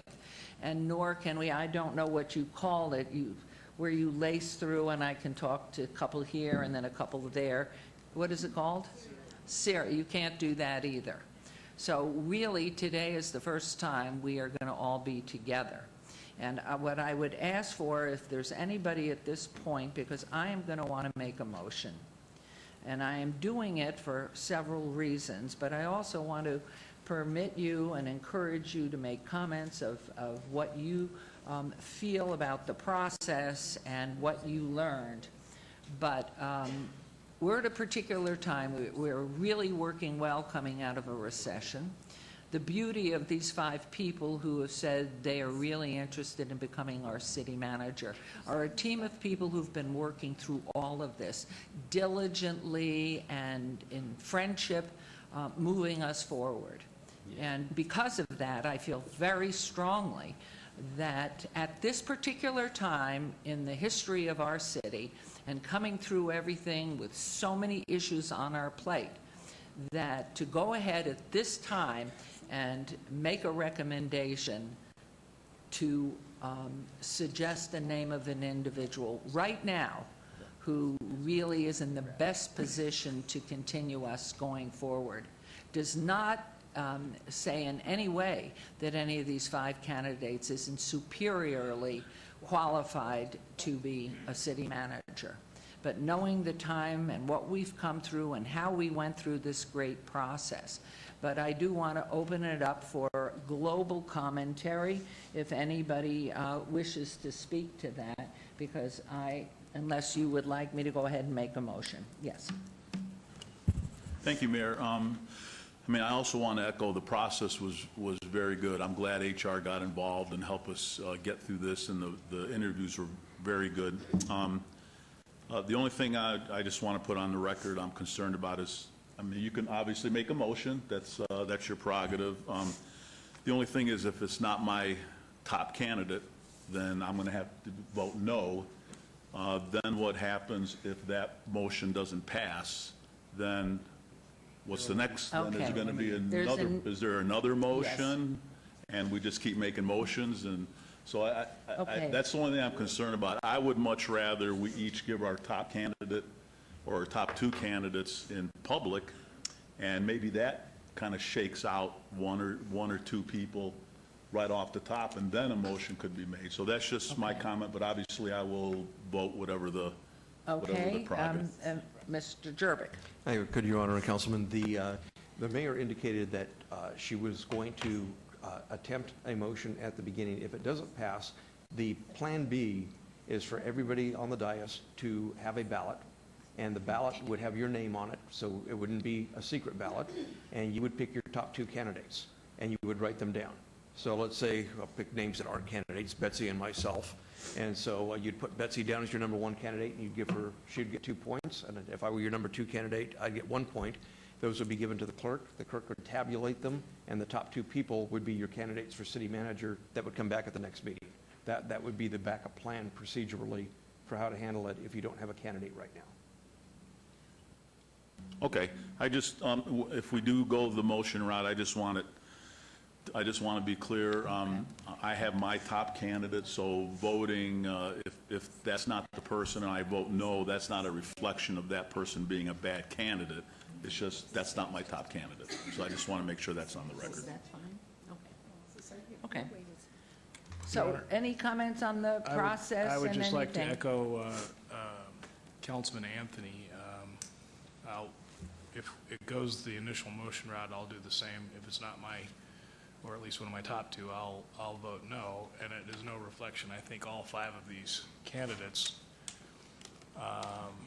have personally solved a problem that constituents have brought to all 7 of us at one time or another, just in my 5 years, much less year 7 or Councilman Tarkanian and Barlow's 10. You know, I believe any one of these 5 are great, even if 4 of them are not my first choice. I appreciate that, and because of that, because had there been a different concept at that point, I would have made the motion, but I think this was my second choice, as Mr. Jerbick just said, that we would go to a written ballot. We would give the first choice candidate on your list a 2, and then the second choice candidate a 1, just 2 votes, your number 1 and your number 2. We will add them up and see if that goes, and then go from there. So on your table. Oh, are you suggesting we already have this, Mayor? I'm sorry. Then on your dais there's a white pad, and what I'm going to ask you to do, because of comments from Councilman Anthony and Beers, I don't want to get into anything that even hints of anything that is not in a most positive way, and I feel very comfortable with this ballot concept. Pardon? Did you say we have pre-printed ones? No, you just write your name on it because this is a public Okay, because I'm open ready to meeting. nominate somebody And you now. write down, All right. make sure it's very clear, your number 1 choice is Betsy, your number 2 point is Brad, and that's, I mean, you know, that was the example. And then we will turn them into Mr., oh, here we go. Okay. Madam Mayor, may I Yes. say something, please? Sure. I would just like to say that these 5 candidates were so very close in abilities. This was a very difficult decision. And I think every single one of them should be very proud of what they've accomplished and how much respect we have for them. I'll just say that. Here, well, you can't, just give them here, make sure they all have 2.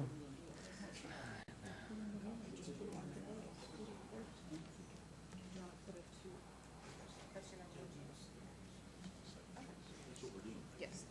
And then down there, we'll record them the points. 1 and 2. The 1 has to be the 1, and the 2 has to be the 2. But anyway, Lynn, thank you very much. Thank you. Appreciate it. Your second choice will get 1 point. Whoever comes out Yeah, 1 the top gets one's 2 the first points one, and 2. yeah. Because Yeah. we would have voted. We could have done.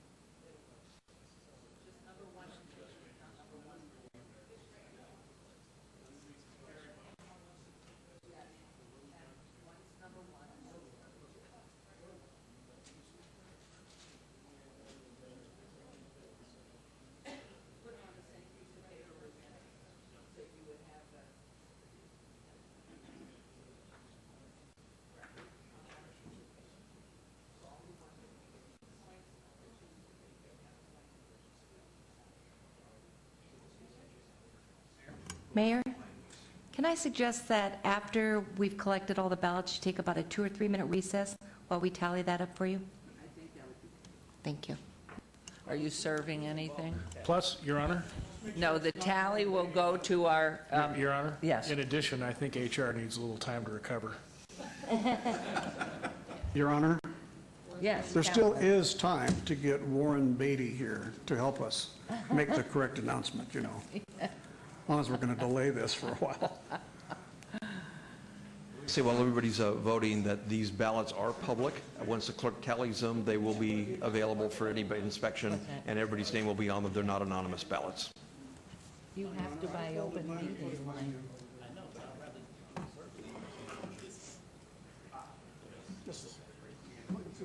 I only have 6. Did you fold his up with yours?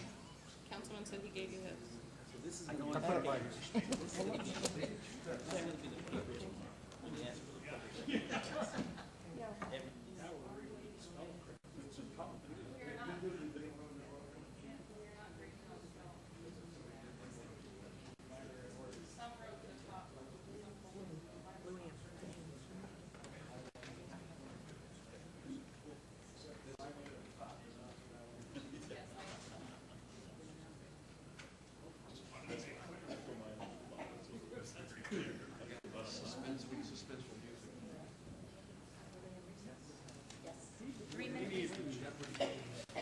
Three-minute recess, right? All right, Your Honor, we'll have a 3-minute recess with your permission. Okay, 3-minute recess.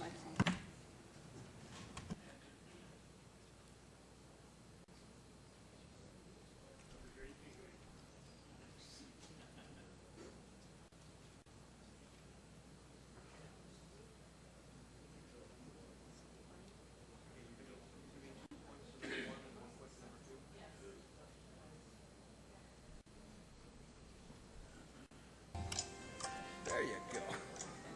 I like that.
we're coming out of recess?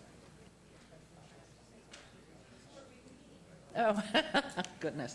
Okay, everyone, we are reconvening, and I have the tally here. And so, again, I want to thank HR, and I want to thank all the input we've had, and announce that our next city manager will be Scott Adams. And so, congratulations. Pardon? And so, we didn't, this is not considered a vote. We have to confirm this? Your Honor, Okay, so we will, Your Honor, I make a motion that we appoint Scott Adams to the position of city manager for the city of Las Vegas in place of Ms. Fretwell, who's done a fabulous job over the 12 years I've had to serve with her. That's my motion. thank you. There's a motion. Do we need anything else, Mr. Jervik? Nope. I think it's implied that it's effective upon Betsy's resignation. Okay, implied effective upon Betsy's resignation. Which is effective as of when? July 7th? Yes, July 7th would be, July 6th will be my last day. Okay. July 7th would be Scott's first day. Okay. All right. And we'll bring a council item back to clean anything up, and eventually you will have a contract for Scott in front of you. Okay. So there's a motion, please vote, and please post. And that is unanimous, and we thank you all. Thank you very much. And, yes. Now let's bring him out, if with your Yes. permission, if And I let may. me give you this back for the record. Thank you. I found myself in a very unique situation, having been here the longest other than Councilwoman Tarkanian in regards to selecting a new city manager. We didn't do this process when we selected Ms. Fretwell as our city manager. Nor with when the Dr. Selby Dr. Selby. decided to retire, and it was a clear-cut choice for all of us. So it was great to see so many willing to step up and serve and replace those very large shoes of Ms. Fretwell. I want to say this about all of the candidates that we interviewed. They are all fully capable of running this city. Without question. And I congratulate all of them for participating in this process. And with that, Your Honor, I'll turn it back over to you. Thank you, and I want to reiterate that. There wasn't one of you that couldn't do this job and do it beautifully, and we are so grateful that you are our hardworking team of partners and collaborative, each bringing something special. And so we just thank you all very, very much. I don't know if any of the council members want to make any other comment, but congratulations to you, Scott. You have a big job ahead of you, as you know. And we wish you the best, and thank you, Orlando and Ted and Karen and Tim, for loving this city so much that you want to serve in this capacity. So thank you, and I think going back to the days of, even back to Dr. Selby's appointment, it was just, this is it and done. It was, and that's how it was. So it was a great process, I think, that HR came up with, and I know kind of awkward, I think, a little bit. Councilman Beers and I were in and out on each other in our interview process, but Mayor, I understand your group really had a good time and thorough questions with all of the candidates. And as I sat with all of them as well, just amazing, amazing people. Ms. Fretwell has put together an executive team, bar none, in this valley. And I think other governments and the private sector recognize that, Ms. Fretwell. They know the talent that you've assembled here, and I hate to see any of them go anywhere because the city needs them, and we need to continue moving forward. So thank you, Your Honor. Thank you. Okay, let us move on to agenda item 39, or did you want to make But comment? I just wanted to reiterate what I said before about how close this was. You have a magnificent staff, Scott, working with you now, how close it was and how great the other candidates also were. I just wanted to emphasize we should all be very proud of that. Thank you. Thank you. Okay, a report from Wes Henderson, Executive Director of the Nevada League of Cities and Municipalities regarding the 217th, 79th session of the Nevada Legislature and current league activities. Good morning. Good morning, Madam Mayor, members of the City Council. For the record, my name is Wes Henderson. I have the pleasure of serving as the Executive Director of the Nevada League of Cities and Municipalities. And it's a pleasure to be here before you today. It's also a pleasure not to be in Carson City. Get to take a little break. But I do want to talk about what's going on up there. As you know, today is the 87th day of the legislative session, so they only have 33 more days to wrap stuff up. I have been spending a lot of my time this session dealing with marijuana issues, not only in the legislature, but I'm also a part of the governor's task force on the implementation of Question 2. There are 20-plus bills that have been introduced in the session that deal with marijuana in one aspect or another. Yet we expect these to be whittled down to about 4 or 5 by the end of the session, and to try to implement recreational marijuana and also make some changes to the medicinal program. Our board of directors last week, the board identified the 3 priorities for the league. The priorities are to maintain the ability of our cities to license marijuana businesses, also to maintain the authority that the cities have to regulate marijuana businesses within their city limits. And then the third priority is to create an avenue so that rural cities have an avenue to apply for a medicinal marijuana dispensary. Right now, only the counties can apply for an additional license. There were over 1,000 bills introduced this session. We've had 2 deadlines, and there's still 700 bills alive. So there's still a lot they have to go through. All 700 bills won't make it, but it's still a lot of work. At this point, I'd like to give a shout out to your team up there, Mr. McAnallen and Mrs. Crompton. They work very, very hard on your behalf. Some of the topics that the legislature's discussion is women's issues, which includes a exclusion for certain products needed for women's health from sales tax. Workplace requirements to create a space where a nursing mother can express breast milk while at work. Some of the other legislation is to require that you change your building codes to allow baby changing tables in restrooms in workplaces. There will be a few rollbacks of items that were processed last session. Changes to collective bargaining and prevailing wages in particular are going to be rolled back to how they were before the 2015 session. On the bright side, the Economic Forum came out earlier this week, and with an anticipated 1.2% in tax revenue over the biennium. So that gives the legislators about an extra $100 million to fill their budget with. If I could, I'd like to talk very briefly about some of the upcoming league events.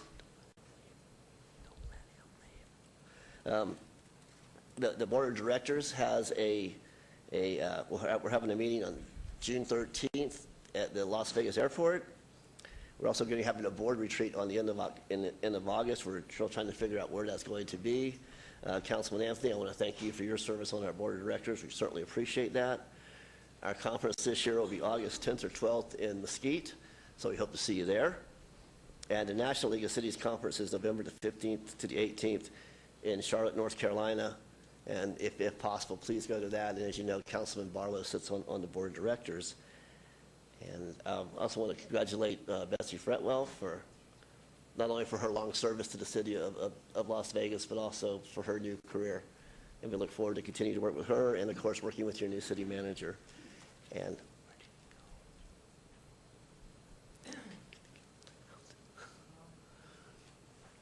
Okay, can we take a 2-minute recess, please? Thank you. Mm-mm. We're just taking a 2-minute recess.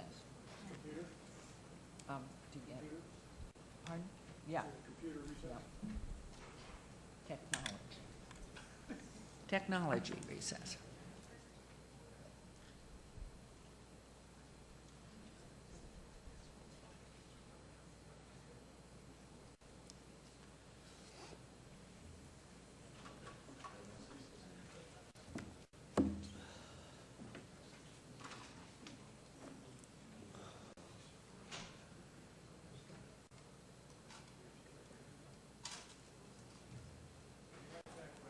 Okay.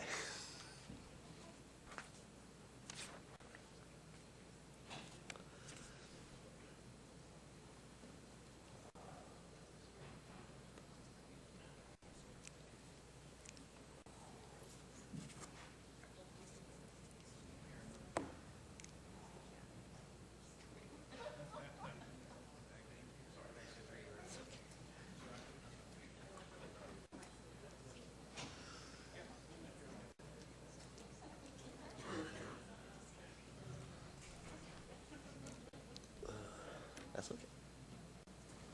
Are you ready? Was that 2 minutes? Okay, everything's squared away. Okay. Please continue. All right, thank you, Mayor. Yeah, I'm busy planning my business now to visit our members after the session, but I wanted to come down to Las Vegas and be before you today before you welcome a new city council. But at the membership meeting that was held in conjunction with our conference last year, our board authorized a new award called the League All-Star Award to be given out at the director's discretion. And it is a great privilege for me to be here today to present one of the first ever All-Star Awards to Councilman Ross. Really. Your career of public service and your participation in the Nevada League of Cities and Municipalities makes you the ideal candidate to be one of the first recipients of this award and to set the standard for future honorees. Your dedication to the League included service on our board of directors as an officer, including serving as president in 2011 and 2012, and being named Public Official of the Year in 2012. But we're not done with you yet. I'm going to be recommending the formation of an alumni association with the League to help mentor new municipal leaders and hope to be able to count on you to participate in that. So, Councilman Ross, it gives me great pleasure to present to you this award. I'm not going to ask you to come down here, but I want to read it first, and then Betsy can bring it to you. It says, in recognition of a distinguished career in public service to the citizens of the City of Las Vegas and Nevada as a whole, and for your participation in the Nevada League of Cities and Municipalities, let it be known that City of Las Vegas Councilman Steve Ross has been named an All-Star of the Nevada League of Cities and Municipalities and presented May 3rd, 2013. Wow, Wes, thank you. Lucky you survived your operation. What if we killed you? Yes, through you, Your Honor, with your permission. Wes, this humbles me to no end. Can we repeat that transcript again just one more time so I can hear it? Wes, you know, it's been a privilege for me to serve with you in the Nevada League of Cities, and it's been probably one of the highlights of my career as a city councilman serving with the Nevada League of Cities and all of the other great members who serve in that capacity. So, you know, you have my commitment to participate in whatever capacity I can and serve and continue to serve in where I need to, Wes. So thank you very much for this. Thank you. This means a lot to me. Thank you, and you certainly earned it, and as I said, you helped set the bar very high for future honorees. Wow. You guys have a lot of work to do then. Thanks, Wes. So that's my presentation, Madam Mayor. I'd be happy to answer any questions if anyone has Thank you so much for this, and it was wonderful, because when you got up, he's looking at me like, where's he going? Nature calls, what can I say?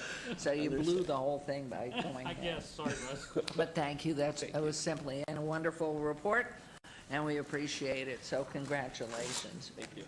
I think you've just signed on in blood for the rest of your life. So now we are on to agenda, 40 has been obeyed till the 17th of May. So we will now move on to agenda item 41, 2, 3, 4, 5, 6. And next, we're going to hear items 41 through 46, and although we're hearing these items together, after the presentation and discussion, we'll take separate motions, and I'll read them before we begin.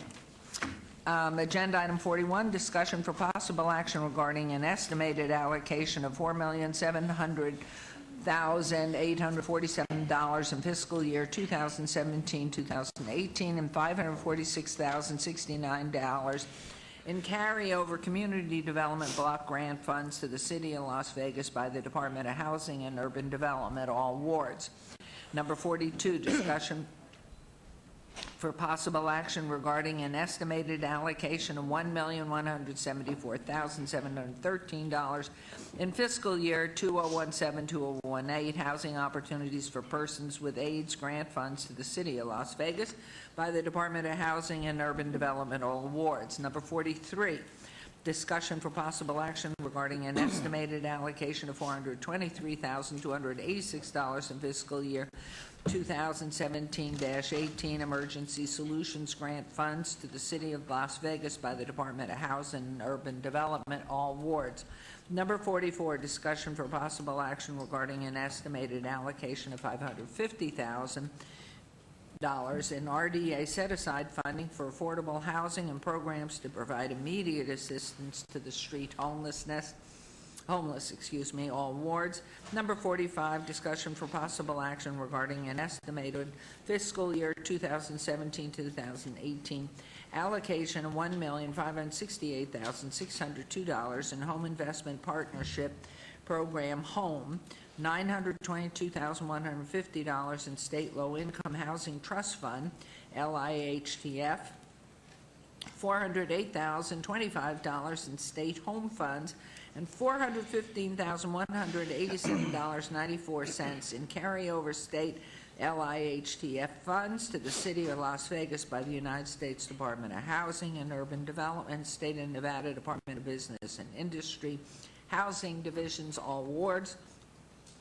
Number 46, discussion for possible action regarding the submittal of the City of Las Vegas 2016-2017 action plan that secures $9,197,623 in U.S. Department of Housing and Urban Development, State of Nevada funds, and $546,069 in carryover Community Development Block Grant home funds, all wards. Now you can take a breath. Thank you, Mayor. My name is Steve Harson. I'm the Director of Community Services. Do a quick little intro, just so you know, I also have Carmen Miller and Kathy Thomas Gibson. This is going to be helping me with the presentation, but we'll make this quickly, all 6 items together, so it's just more efficient that way. This is our annual action plan that we do every year, where we turn in our funding activities to National HUD. The action plan incorporates all the Community Development Recommending Board's recommendation. It includes the apportionment of all the future capital improvement funds we use for capital projects. And as always, and we've been doing this the last several years, it's the emphasis on citywide strategic priorities, including homelessness, education, as well as seniors and youth and special needs. The action plan presents the City of Las Vegas's public service and community development activities for fiscal year 17-18, so that will begin July 1st. The action plan documents funding activities as it relates to CDBG, which stands for Community Development Block Grant, ESG, which is Emergency Solution Grant, HOME, which stands for Home, HAPWA, and then a portion of the redevelopment set-aside funds for affordable housing. HUD requires the city to submit our action plan annually and each year to receive the federal funds, and our deadline is May 15th. Total funding entitlements that we have planned for is a total of $9,197,623. That is broken down into CDBG funds, which is a total of 4.7, and it reflects both programming as well as admin costs and public service. There's 1.1 million in HAPWA funds. There is 423,000 in ESG funds, and then a combination with home and low-income housing trust funds, 2.8 million that's being reflected. We have gone through a public comment period. Our plan was posted on March 31st. We advertised it in the local newspapers. It is available in our office at the 5th floor here at City Hall. We have posted it on our website, and now we're going through the final approval process, which then once this is approved, it will be posted for the public to review. With that, I'm going to turn it over to Carmen LaShawn Miller, who is your chair. She is going to be walking through you quickly what the board recommended, and then Kathy will wrap it up at the end. Thank you, Mr. Harrison. Good morning. Good morning, Mayor and Council. Carmen LaShawn Miller, Chair of the Community Development Recommending Board. Audrey Aslan is our co-chair, and Rodney Jordan is our alternative co-chair this year. And if possible, if you'll allow me, if there are members here in the audience, I'd like to just share some information with you about the members. Mike Aker is from Ward 3, and he has been serving on this board for 10 years, followed by Roxanne McCoy in Ward 5, 6 years. Terry Janison, Ward 4, 2 years. A.J. Powell, Ward 5, 5 years. Azura Jimenez, 3 years. Ward 3, 2 years. Erica Washington, Ward 3, 4 months, so she's new, and we took very good care of her. Daryl Ewan, Ward 1, 3 years. Tom McGrath, who we call our elder statesman from Ward 1, 12 years. Devinder Pappas Rebello, Ward 1, 11 years. Myself, appointed by the mayor, also 11 years. And Audrey Aslan, our co-chair, with 7 years. The Community Development Recommending Board consists of 13 citizens appointed by the mayor and council to represent the community. Over 300 hours were spent by the board collectively during this process. In addition to the many hours spent reviewing applications before each of the 5 meetings were held, board members reviewed 53 applications and listened to oral presentations to evaluate the merits of each project in relation to community needs. Before we announce the funding recommendations, we want to echo the importance of these grants to our community. These programs generate over $25 million in leveraged funds, and that is quite impressive. As a board, we ask the agencies every year to look to other sources to diversify their funding stream and to form partnerships and collaborations with other agencies for better utilization of resources. This year, the process was redesigned, taking into consideration increased compliance and performance requirements from HUD. A request for qualifications was released prior to the opening of the applications, notifying potential applicants of this shift towards performance-based contracting. City staff held technical assistant workshops to introduce potential applicants to the new process. We will provide the recommendations of 4 distinct funding sources to see program-specific funding information. The public can view this individual agenda items from today's council meeting for 1, Community Development Block Grant, CDBG, 2, Emergency Solution Grant, ESG, Housing Opportunities for Persons with Aid, HOPWA, and Redevelopment Set Aside. Agencies were reminded that in order to apply for funds, the council priorities for funding consideration are the following: homeless outreach, prevention services, seniors, special needs populations, and youth programs focusing on academic skills and early childhood development. This was a total of $5,836,045 in requests. Okay. I am happy to report our recommendation to you for consideration at this time. This board takes its responsibilities very seriously, and we'd like you to know that we review the applications and make our recommendations carefully. Please know that when an agency was not brought forward to you for funding, it was based on a combination of low scoring and lack of funding. As you know, there are simply not enough federal funds to meet the needs of our community. We have some difficult decisions to make, but we made the right calls. I will now review our recommendations categorized by council priority for homelessness. CDBG, Public Service Emergency Solution Grant, and State Redevelopment Set-Aside funds were used to fund homeless programs to provide services in the city of Las Vegas. The services include emergency shelter, a wet shelter, rapid rehousing rental assistance, homeless prevention services, intensive case management, and other services to street homeless. The CDRB reviewed 19 applications totaling $2,544,592 that provided services to homeless clients with the objective of serving street homeless in the downtown urban core. The board, on your behalf, is recommending funding of $1,253,250 for 14 programs and activities. Okay. And as I get ready for the other ones, I'd also like to take this time to thank the city attorney, city clerk, and the Office of Community Service staff, Stephen Harson, director, Kathy Thomas Gibson, manager, Marty Toledo, supervisor, Sean Bolster, our board liaison, and Natalia Aguilar, our grant program coordinator, for their hard work and dedication to our community. Now I will conclude with the final 3 priorities. Applications for this population, which is our senior priority, include transportation services, Alzheimer's information and outreach services, case management, meal services, and social programs to help our senior citizens access resources that will help them age in place. The CDRB reviewed 8 CDBG applications totaling $670,777. Like those 3 sevens? That was good. That provided services to seniors with a focus of allowing them to age in place. On your behalf, the CDRB is recommending $175,000 for 5 programs. Next is special needs. The programs of this population include services for the visually impaired, counseling, life skills, and housing, in addition to supportive services and housing assistance for people with HIV/AIDS. The CDRB reviewed 13 applications for special needs populations that included both CDBRG and HOPWA, which totaled $1,852,502 in requests. The CDRB is recommending $662,218 for 7 programs. Youth and educational programs, applications for these programs were requested to support the Mayor's Education Initiative, and agencies were encouraged to partner with My Brother's Keeper and Downtown Achieves. Applicants in this category provided tutoring, mentoring, educational assistance, literacy programs, and in-home preschool activities and services.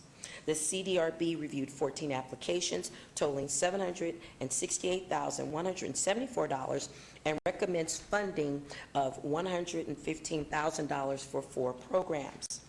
At this time, we will address any questions you may have concerning the recommendations. Thank you very much. Go ahead and finish up. Again, Kathy Thomas Gibson for the record. In addition to the work of the CDRB, the Office of Community Services also targets resources towards affordable housing development, and our Cross-Departmental Development Review Committee has a set of recommendations for our Home Investment Act funds that will take care of a couple of key areas. You have project description summaries there, focusing on senior housing for both of the funded projects. We do have some carryover funds that will be a carry forward balance. There are a couple of other projects in the pipeline that have not completed all of their due diligence, and we're not ready to bring forward today, but there are some funds to bring forward to support some of those projects. So our total for both the Home and Low-Income Housing Trust Fund dollars is $3.3 million, including 1.2 that are reserved for future projects that are currently in the pipeline. When those projects have completed due diligence, we will come back before council with those specifics. And that's it. We'll entertain questions. This is the total package that will be going forward as part of our annual action plan to HUD. And did you give us, if I might ask, hard copies of this? Yes. You have Yes. them? Thank you. Councilwoman, you wanted to ask? I just wanted to ask, I thought you said there were 5 areas that the council had asked a concentration on. And I'm just wondering if we could add another area, mental health, because our needs are so large there, and they can cut across the board in so many areas. We need a little push. So I wondered if we need a vote of the council or whatever we need, but I would like to suggest that we add that to those that we consider strongly. We can definitely do that. So when we gear up for next year, Yes. we'll add the 5th one with your direction, that it'll be homeless, seniors, youth, special needs, and mental health, and see what kind of requests we get from that. Yes. I'd like to ask, what are we doing in preparation of this administration's attitude to be cutting back on CDBG grants? What are we doing looking at the future? Who's brave enough to take that on? Yes, we have actually, prior to this incoming administration, been providing technical assistance to our community partners to diversify their funding streams. And so that's a conversation we've been having for well over a year now. The current budget looks like flat funding, but we are continuing to work with our community partners and provide technical assistance to help them diversify their revenue funds or to partner differently to leverage their existing resources. So that's actually an ongoing conversation with our department and our community partners. And in addition to that, we are working with our lobbyists, and as all communities are, to get the documentation of the value it does provide to the community, projects, things of that nature, to help educate Washington the importance of the funding that we do get. So we're working on all fronts to make sure that the monies do not go away, or that hopefully do not get reduced, but we're preparing either way.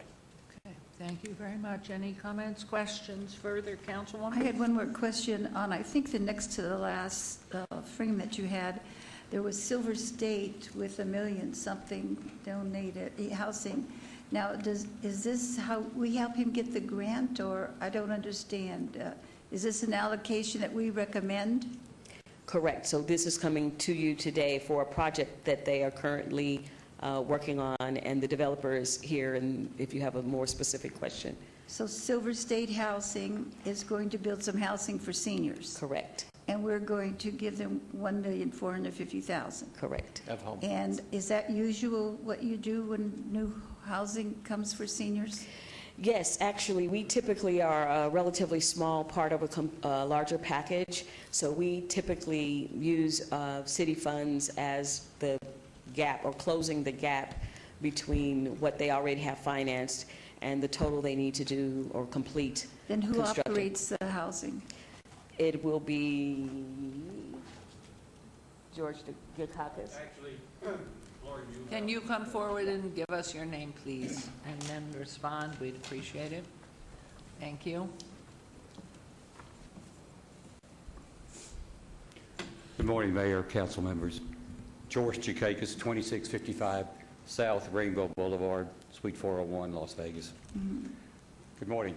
And I remember you, yes. Yes. I've been in front of this board for 25 years now, applying for different type of affordable housing funds. And we've received millions and millions of dollars in the past from this council. And Lori Muehlhausen is the Executive Director of Silver State Housing. This is a joint venture of two nonprofits and a for-profit developer. So it's two nonprofits who are building this with a profit in mind eventually?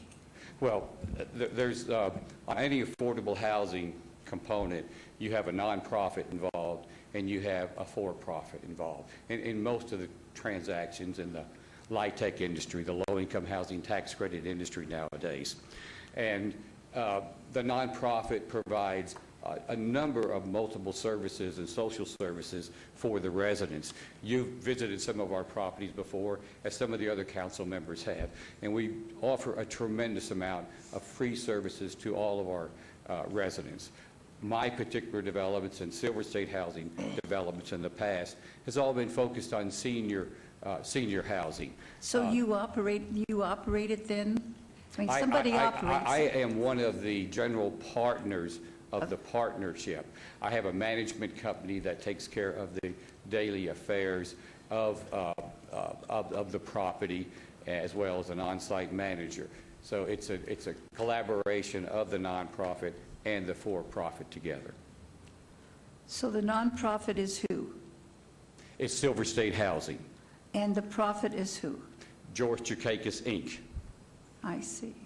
And the person who operates it, though, is Silver State Housing operates a nonprofit, Lori Muehlhausen. Unfortunately, she's got laryngitis. That's okay. And she had I'm to go just to the trying to emergency room last understand. night. So I am authorized to speak on their behalf. Okay. Thank you very much. Certainly. Thank you. Can you go back one more slide? Whoops, so sorry. One more back. One more than that. Okay. This is just housekeeping. Down at the bottom, it says number of applicants 3. What am I missing? Because I see 4. Oh, one of those line items is the administrative costs to cover staffing, technical assistance. Okay, the salaries, okay. Absolutely. So you know what you're doing. Wonderful. So should we take these on one at a time? Yes. Or do you have Yes, more? please. Yes? No, take them all one at a time. Okay. Your Honor, I make a motion to approve agenda item 41. There's a motion to approve agenda item 41, and thank you so much for all that you all do. Please vote and please post. That briefly was there and it passed. And on to number 42, please. Move to approve agenda item 42. There's a motion to approve agenda item 42. Please vote and please post.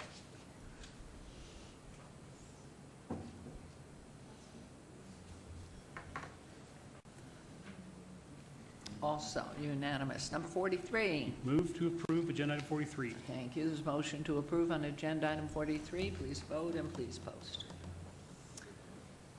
And that also, and number 44. Move to approve 44.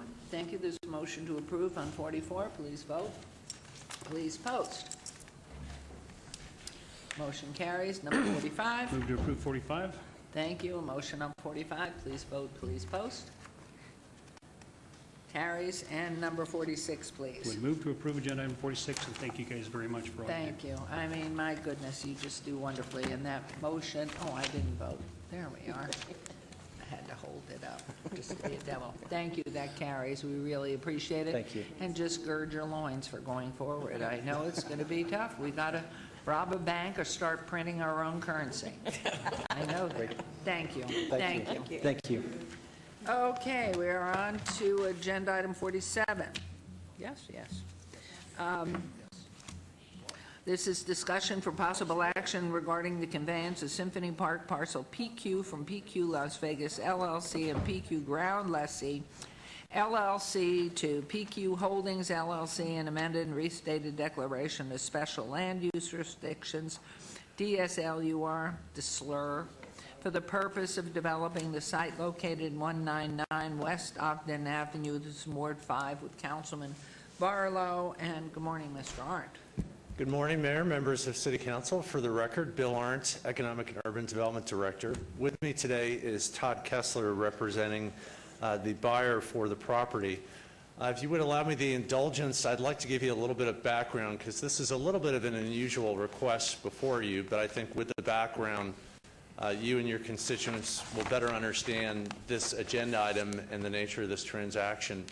I have placed on the overhead a map of Symphony Park, and if Jeff in the back could zoom in specifically on a tighter shot, the piece of land on the bottom right corner is labeled PQ. It's a little bit dark with some of the shadows in the illustration, but that's the piece of land that we're referencing today, and this item concerns parcel PQ in Symphony Park.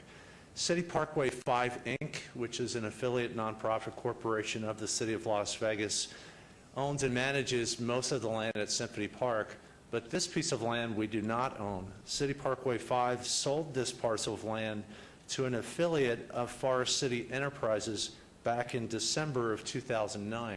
Forest City is a national real estate development and investment firm and had planned to build a hotel casino on this site. The land was acquired by Forest City through a transaction which also involved land beneath the building that we're standing and sitting in today at City Hall, where we exchanged the land here in exchange for this piece of land in Symphony Park. At the time, the land was valued differently. The land in Symphony Park, per an appraisal process that Forest City as buyer and the city as seller went through, valued the land in Symphony Park approximately $7 million more than the land here. And I'll explain why that's important in a moment. In order to ensure that the city would receive benefit from the value and the land difference, we recorded a document against title by the name of Declaration of Special Land Use Restrictions. And that declaration, essentially a deed restriction, was placed on title and is still in title. And that required the then owner to do additional improvements to the property. So instead of paying us cash for the difference, there was a series of improvements related to developing the property that the developer was required to do. And so this deed restriction effectively allowed the city to get the benefit of those improvements. Forest City, as part of our agreement with them, had a one-time right to convey their interest and their ownership of the land to a third-party buyer, provided that, one, the buyer would identify a conceptual plan for development similar to the existing project scope, and second, demonstrate the financial capacity to bring that plan into existence. We've received a request from Forest City as seller to allow the sale for this property to a single holding company formed by Mr. Kessler, PQ Holdings LLC. And so that's why this item is before you today. Mr. Kessler has wanted and asked staff for a little bit of flexibility in how he moves forward and the timing of that, and I'll allow him to speak to that. But in consideration of that, Mr. Kessler has offered to do a number of things which better or improves the city's position relative to enforcing those infrastructure commitments that the prior developer owner, Forest City, or I should say current owner still, those commitments is made. And I want to outline those and explain those as quickly as I can here. So the new buyer would have a one-time right to convey the interest in the land or transfer 100% of ownership and interest in the land if a new buyer would have a non-restricted gaming license in Nevada and also be currently operating with at least 600 hotel rooms. And that's to ensure that, again, the intended use is hotel, casino, gaming, and hospitality, that there would be an operator with sufficient experience and, of course, would still have to go through all the normal licensing requirements at the state and the local level. It requires a master negotiation agreement. Forest City previously had a ability to ask for an exclusivity right on land adjacent to PQ, and we're terminating that right specific to parcels C, D, F, N, and O1. So that improves and simplifies the city's position in the real estate. The new buyer has an 18-month feasibility period to submit conceptual drawings and plans of the proposed development and also evidence of a binding agreement for at least $5 million in investment equity to develop the project. And this is basically allowing Mr. Kessler as buyer some flexibility rather than disclosing today everything that was required of Forest City. Given the nature of this project, the scope and scale of the project, Mr. Kessler has asked for some flexibility in going through a prudent business process to identify those items and would like to do that within an 18-month period. In consideration of all this, we're getting some improved rights as a city. We did have a repurchase right at a price of over $33 million to buy back parcel PQ. And Mr. Kessler, should you approve this item, has agreed to a repurchase right to the city, specifically City Parkway 5, Inc., for a value of $16 million or fair market value, whichever is less.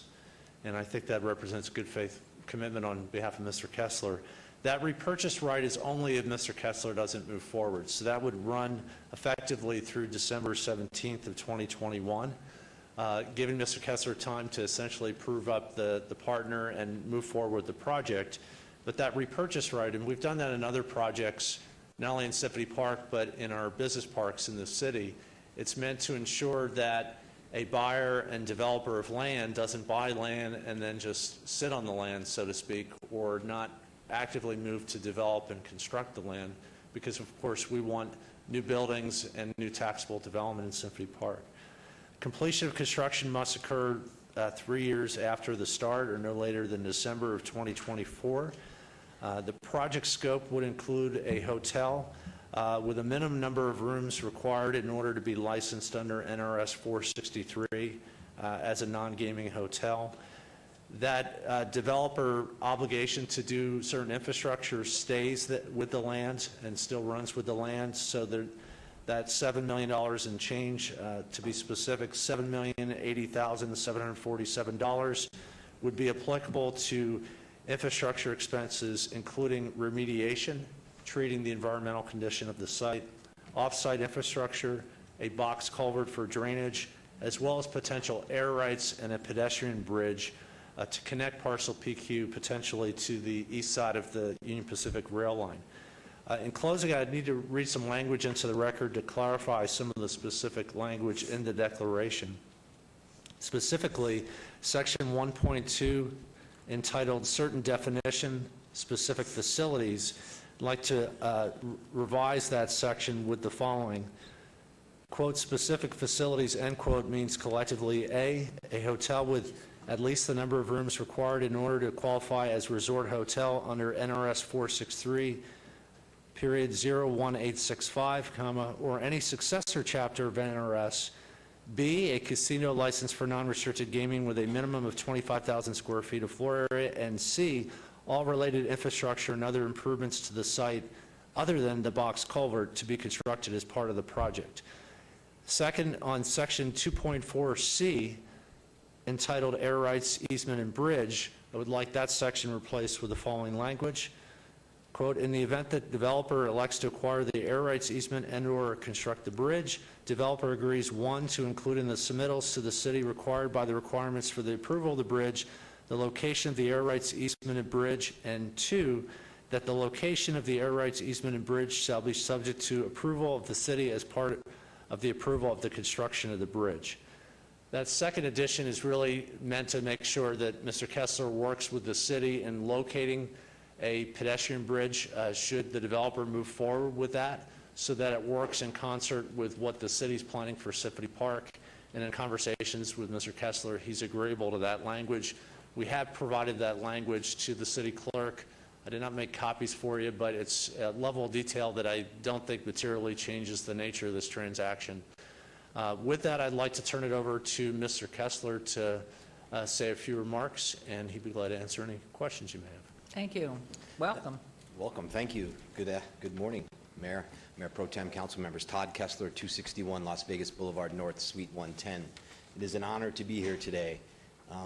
It's truly a great place to do business. I've been doing business in downtown Las Vegas for over 15 years. I've had the pleasure of working with city and city staff over those years, and you've mentioned some things today about a team. I feel it's more of a family, and I'm going to get into that in a little bit later. But as you can see from some of the comments that Bill was going with, it's a quite complex transaction. Some of the stuff that he read into, it took myself and 4 lawyers to kind of get through all of this over the past 9 months. It's been a complex transaction only because of the legalities that go through with it. But I believe, as Bill indicated, I presented a very different deal than Forest City had currently, and much to the benefit of the city. I saw a piece of land that was a diamond in the rough, and I think I could make it into something tremendous. Downtown is under an incredible area of growth right now, whether you see it or not. There's a lot of things behind the scenes that are occurring. You know, I've been a very active developer in downtown for almost over a decade, and to see the things that are coming to fruition is incredible. I do want to answer some questions. I do want to give some thanks. Before I give thanks, I do want to take any questions that you might have and answer anything specific to the deal. And then I want to talk about some city staff members that were instrumental in bringing this project forward. Thank you. Questions from council? You're on a roll. Keep going. No, and again, I thank the council members for meeting me over this past week. You know, like I said, it's a family affair here, and it would be amiss if I didn't take the opportunity to thank Betsy for her hard work and over this past decade with myself. I don't think I'm going to have the opportunity be before council before she retires, and the same goes for Mayor Pro Tem. It's been an honor and a privilege to work with both of you. The fruits of your labors you're seeing new residential construction. I'm excited to have been a co-developer of that project. We're third floor being framed right now down on 9th and Fremont. It's an exciting time.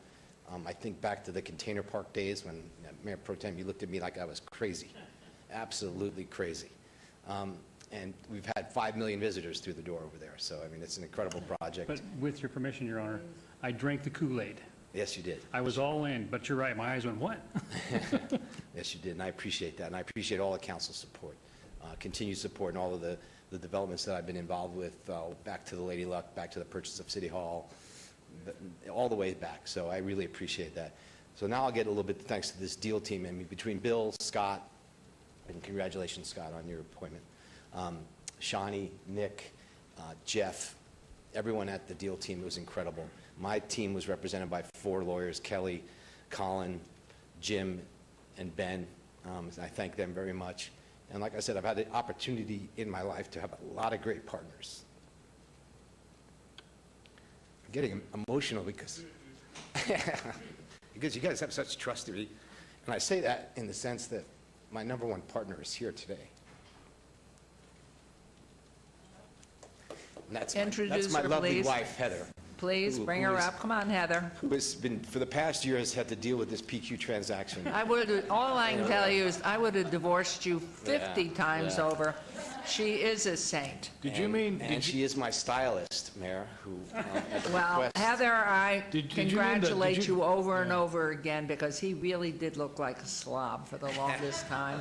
And look at this fine young man. I appreciate that. And I take No, I'm that so with a grain of proud of salt you. back from the days when with your husband, who would not meet with me without a tie. And so, and then out of respect, I've taken But the look same. at this, you're even better, forget it. Yeah. Heather, but obviously, he's very smitten with you. Yes, thank you. And again, it's been a team effort. This is a family. The city, I go and I look at the city and my history, and you know, from everyone's assistant, from Joe Mitchell to Becky to Cheryl, and to the staff members, to Karen, to the people at planning, to Peter Lowensteins, and Tom Perricos, and everyone of the world. It's like a little family, and I am so proud to be a part of it, really proud. This is the greatest city in the world to do business. There's going to be nothing like it. This project will be yet another piece for downtown, I promise you that. And with what Derek's doing across the way, even better and bigger and brighter. And our future is so bright that, you know, we have to wear shades. So with that, I really appreciate your support. I'm happy to answer any questions. I don't want to forget about Terry up there. Also, I see her up there. She was instrumental in this deal as well. Again, it's just a pleasure to do business in this town, and I really appreciate your support on this. Wonderful. Okay, Councilman Barlow. Thank you, Mayor. And Todd, I know how much of an undertaking this has been for you for quite some time. And of course, you and I have gone back and forth for months trying to make sure that all of the deal points are in place, and they are. I'm glad that we've reached the point to where we have an opportunity to move this, not only opportunity, but development forward for the greater good of the entire community. And I wish you nothing but success, and look forward to this development coming out the ground in the very near future, for all costs. And so for that, Mr. Arndt, if there's no additional items that you would like to place on the record, I'm prepared to make a motion. Let me just, for the record, say that I do agree to all the points that were added onto the record. Okay. Excellent. So your motion? Councilman Barlow, Bill Arns, for the record, no additional comments, just if approved, with the changes that I read into the record. Okay. And so, special thanks to Shawnee and Yes. Nick as well, and everybody else. So to the entire City of Las Vegas team at EUD, and Todd and his entire team, of course, our city attorneys here, I'll move for approval of this item subject to all conditions. Thank you. There's a motion to approve agenda item 47. Please vote and please post. And I hope you take her out for a good dinner Yes. tonight. Yes. We're going to the Golden Steer just because. That's my, Old school. you know, I shouldn't say it's my favorite place, but it is. I think it's on the right side of Sahara changes. too, isn't it? It is. Right. It's the same as it always was. Yeah. And that is unanimous. Thank you very much, Congratulations. everyone. Appreciate it. Thank you. Wonderful. Thank you. Bye. Wonderful. Yeah, a little bit too. Okay, agenda item 48, discussion possible action regarding a 12th Amendment to option disposition development agreement, ODDA, between the City of Las Vegas City and Lorich Properties, Inc., Lorich, granting an extension of time through September 3rd of 2017 for a portion of APN 13921313021 and 023 located west of the southwest corner of West Lake Mead Boulevard and North Martin Luther King Boulevard in Las Vegas Enterprise Park, Ward 5, and that is you, Councilman Barlow. Thank you again, Mayor. Good afternoon. For the record, Bill Arndt, Economic and Urban Development. With me today is Richard Gordon of Lorich Properties. This item's pretty straightforward, but it's been a while since we talked about this project, so we want to give you a chance to hear where the project's at. And we really appreciate the partnership that we've had with Lorich Properties, who's been a long-standing investor and developer in the Las Vegas community. And I think Richard wants to make a few comments tying in the ceremonial portion of the agenda in his remarks, so I'll leave that for him. But in introducing the item, I want to again refer to the overhead. Forgive me, I'm going low-tech today. But this item, if Jeff could zoom in real tight on the middle of that drawing. That's good, thank you. So the Parcel A and Parcel B1 are two pieces of land that are under contract with Lorich Properties, where Lorich is working very diligently to develop this property for additional retail in the Las Vegas Enterprise Park. The Las Vegas Enterprise Park has enjoyed retail moving into that area, which we think is indicative of a lot of growth and economic development happening on the Martin Luther King Boulevard corridor. And we've been in contract now with Lorich for a while, since 2011. This agreement and this amendment will give Lorich the ability to continue marketing this property for new retail development and retail investment, and we believe that that's imminent. One of the things with the retail community is we have to give partners an opportunity to work potential business prospects through the ICSC, International Council of Shopping Centers convention, which happens every May in Las Vegas and is really the convention where a lot of transactions are consummated.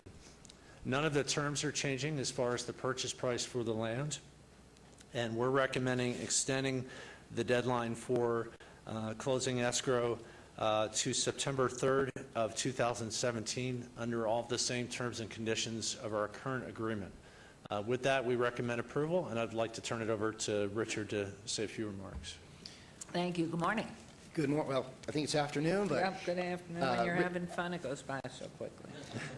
It sure does. Richard Gordon, 10655 Park Run, 89144. We want to thank Madam Mayor, members of the council. It's nice to see you again. It's been a while. Interestingly, it was a pretty poignant, I thought, ceremonial portion of the agenda this morning. The one thing that struck me was the businesses being in 25 years in the city.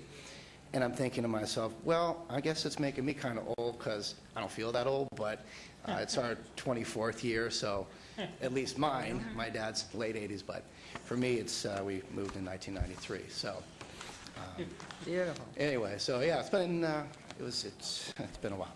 So as for this project, we continue to seek different opportunities. We've leased the first two portions of the project with the El Pollo Loco. I know that's worked out very nicely. The Dollar General as well. And we continue to seek a good quality retail user for the center portion as well. We've hired Kit Grasky of Newmarket Commercial to be our broker. He's one of the top fellas.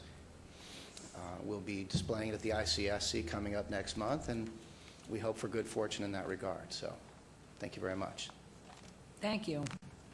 Councilman Barlow. Yes, Mayor. I think this is a great segue, Mr. Arndt, and specifically that I have Mr. Gordon before me. Rich, I've actually spent more time with your dad, but you have been great to work with over the years as well. Thank you. Specifically as an article came out in the local press in relation to what has not happened, specifically in the West Las Vegas community. I think this is a great testament to point out all of the wonderful things that has transpired throughout West Las Vegas. So many people try to paint this area as being a dark cloud, a place that is full of crime, and that is not the case. There's crime all over the valley. And when we talk about an urban core, if you look at communities all over the nation, our communities are no different than cities in which people move from, moving to our great city here in the city of Las Vegas, and the decay over the years, and specifically in the urban core, it goes through cycles, and those cycles have time lapses and time periods that they go through from decay to revitalization. And specifically, the West Las Vegas community has seen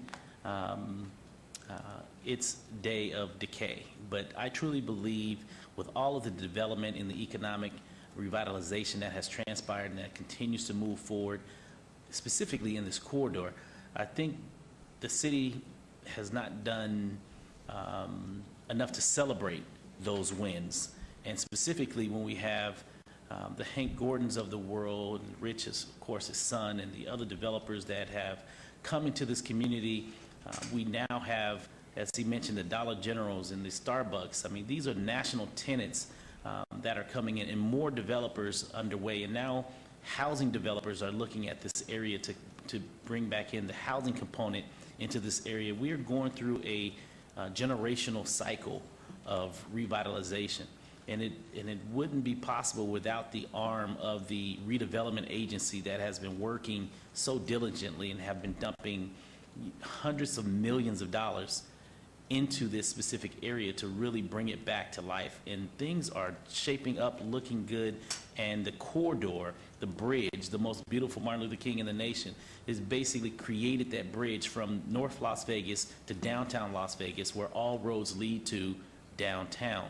And so I couldn't allow the imagery to just basically sit out there to, specifically as a representative who has worked sun up to sundown to make sure that the city of Las Vegas exposed the businesses in this community, as well as the residents in this community, to all of the resources that are possible to really get this community turned around. And we are moving in the right direction, and I hear it each and every day. And so, of course, we do have those naysayers that say that the city of Las Vegas is not doing enough, but we are doing something.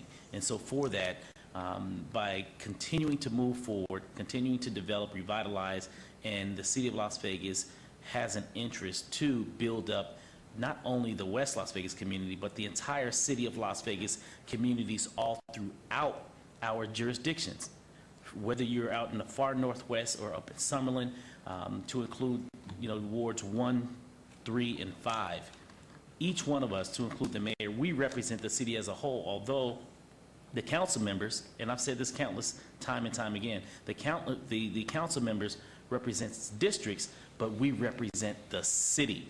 So when I vote on items, I don't vote only on items in Ward 5. I vote on items throughout the city of Las Vegas, because this is where I live, this is where we raise our children, and this is where we're paying our taxes, in the city in which we live, because we love this city. And so when I have developers such as Todd Kessler, who has just came before us to do a development out at Symphony Park, and what Oscar Goodman has started, and now Carolyn is continuing to push forward in regards to the expansion of Symphony Park, and the Hank Gordons of the world, as well as Rich, who is looking to continue to build out inner city vacancies of land to develop and bring great businesses once again back into the urban core. I think it's vitally important that we celebrate that. And so from this point going forward, I'm going to make sure that we do just that.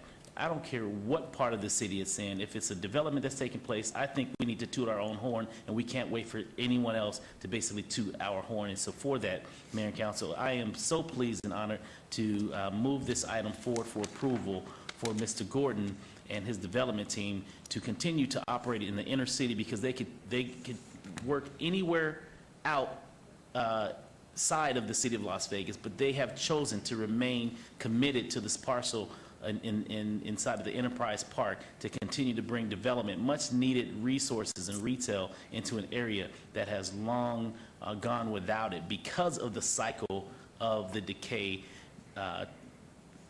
To no one's fault, it's just the inner city component of what other major metropolitan cities go through. And so we are on the verge of now bringing that back. And so for that, Rich, I want to thank you so very much for your commitment and still standing here and bringing more development into the heart of the historic West Las Vegas community. So my motion will be for approval. Thank you. Thank you very much. There's a motion to approve. Please vote.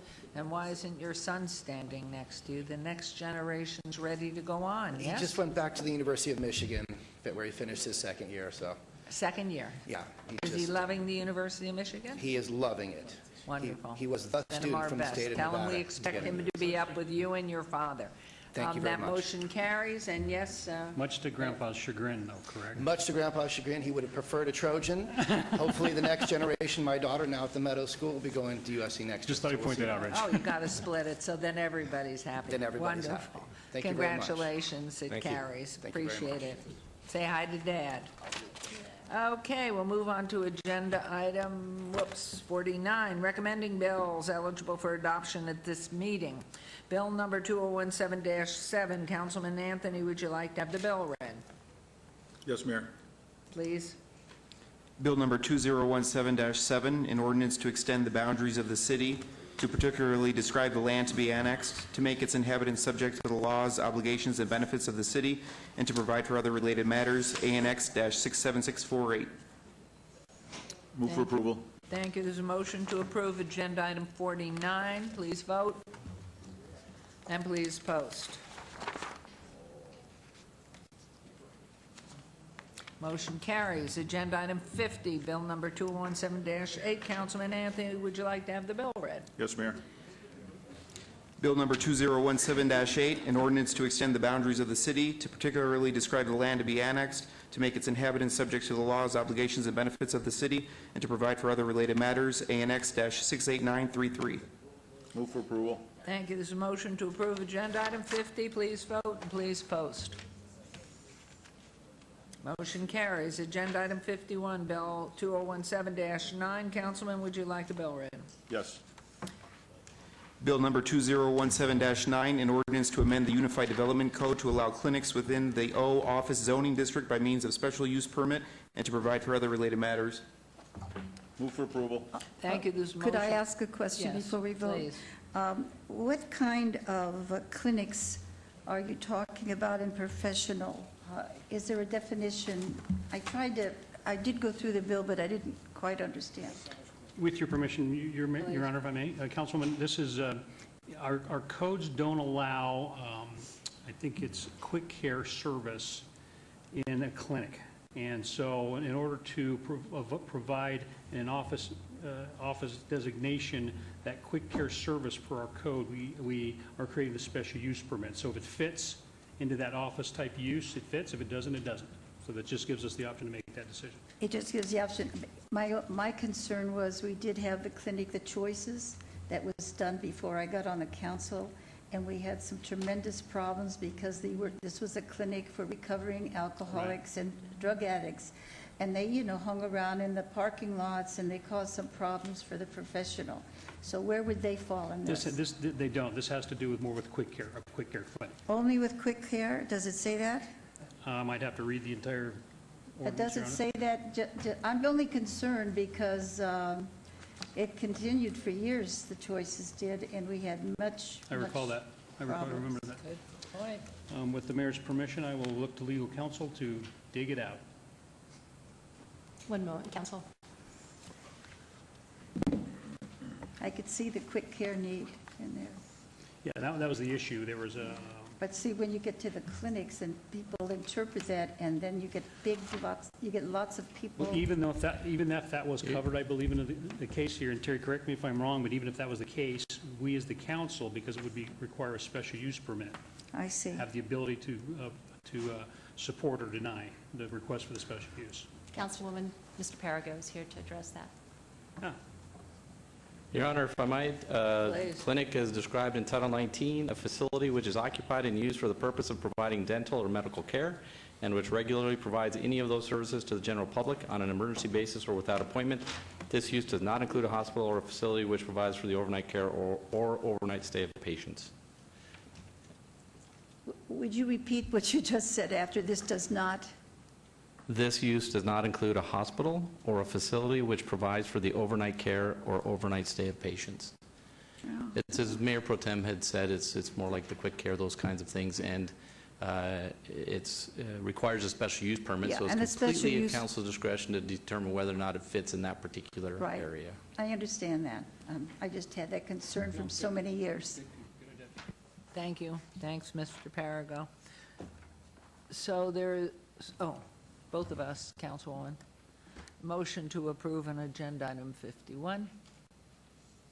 Motion carries. Thank you very much. Bill number 52, recommended committee bills for adoption at a later meeting. Items 52 to 54, bills number 2017-10, 2017-12, 2017-13 will be heard at a later meeting. We'll move on to new bills. New bills, items 55 through 58, bills number 2017-14 through 2017-17 will be heard at recommending committee on Monday, May 15th, 2017. City Attorney, would you read the new bills, please? Bill number 2017-14, an ordinance pertaining to water use and water conservation, updates various provisions of LVMC Chapters 14.08, 14.10, and 14.11 consistent with conservation initiatives and recommendations of the Southern Nevada Water Authority and provides for other related matters. Bill number 2017-15, an ordinance to update the city's regulations governing stormwater and stormwater management and to provide for other related matters. Bill number 2017-16, an ordinance to amend the city's licensing and zoning regulations to delete categories for bed and breakfast inn and boarding or rooming house, revise regulations and requirements pertaining to short-term residential rentals, and provide for other related matters. Bill number 2017-17, an ordinance to adopt a certain development agreement entitled Cooperative Campus Development Agreement entered into between the city and the Board of Regents of the Nevada System of Higher Education on behalf of the College of Southern Nevada, and to provide for other related matters. Thank you very much. These new bills, 2017-14 through 2017-17, are assigned to the recommending committee members, Councilman Barlow, Anthony, and Coffin. If any so designated are unable to attend, the clerk's office will coordinate finding substitutes as necessary at my direction, please. Thank you. Items 59 and 60 may be considered in one motion. They are considered routine, non-public, and public hearing items with no condition changes.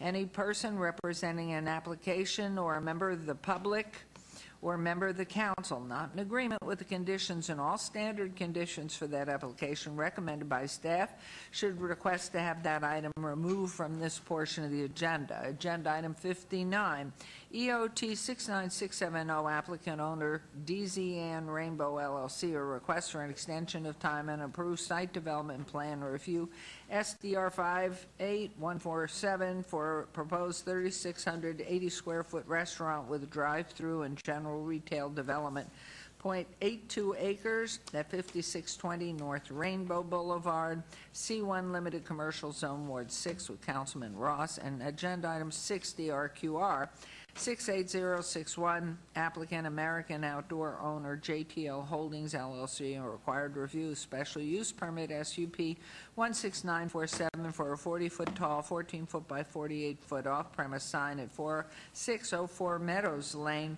C1 Limited Commercial Zone, Ward 1, with Councilwoman Tarkanian. Both items are recommended for approval by staff. Item 59 is a non-public hearing item. 60 is a public hearing item, which I declare open. Is there anyone wishing to be heard on item 60? Okay, seeing none, I'll close public hearing on 60. May I have a motion? Make a motion to approve agenda items 59 and 60, Your Honor. Thank you. Would you please vote on the motions?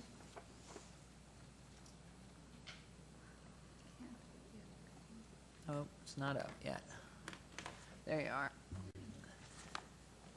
And Councilman Barlow? Thank you. And Post?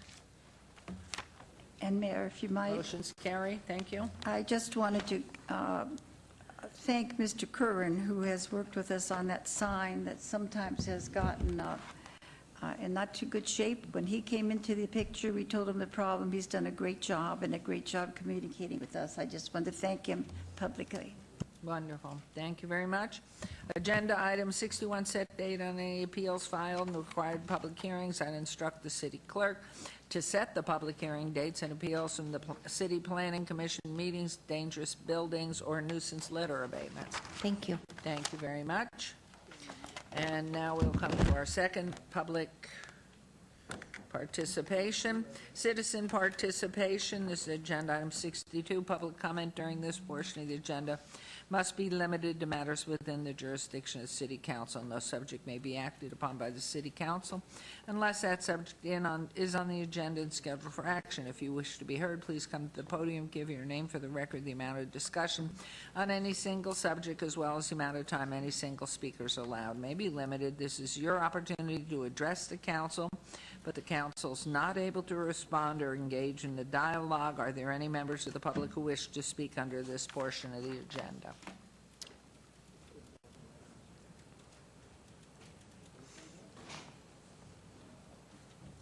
Mayor, Council again. Yeah.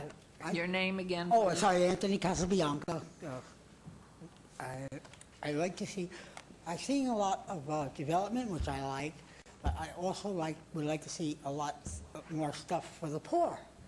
You know, like my category, stuff like that. You know, stuff I can participate in. But some of the stuff that they're saying, I can't hardly afford it, and I think it's like almost like I would say per se discrimination. In other words, I can't afford it, I want to go there too. But how can I do it, you know?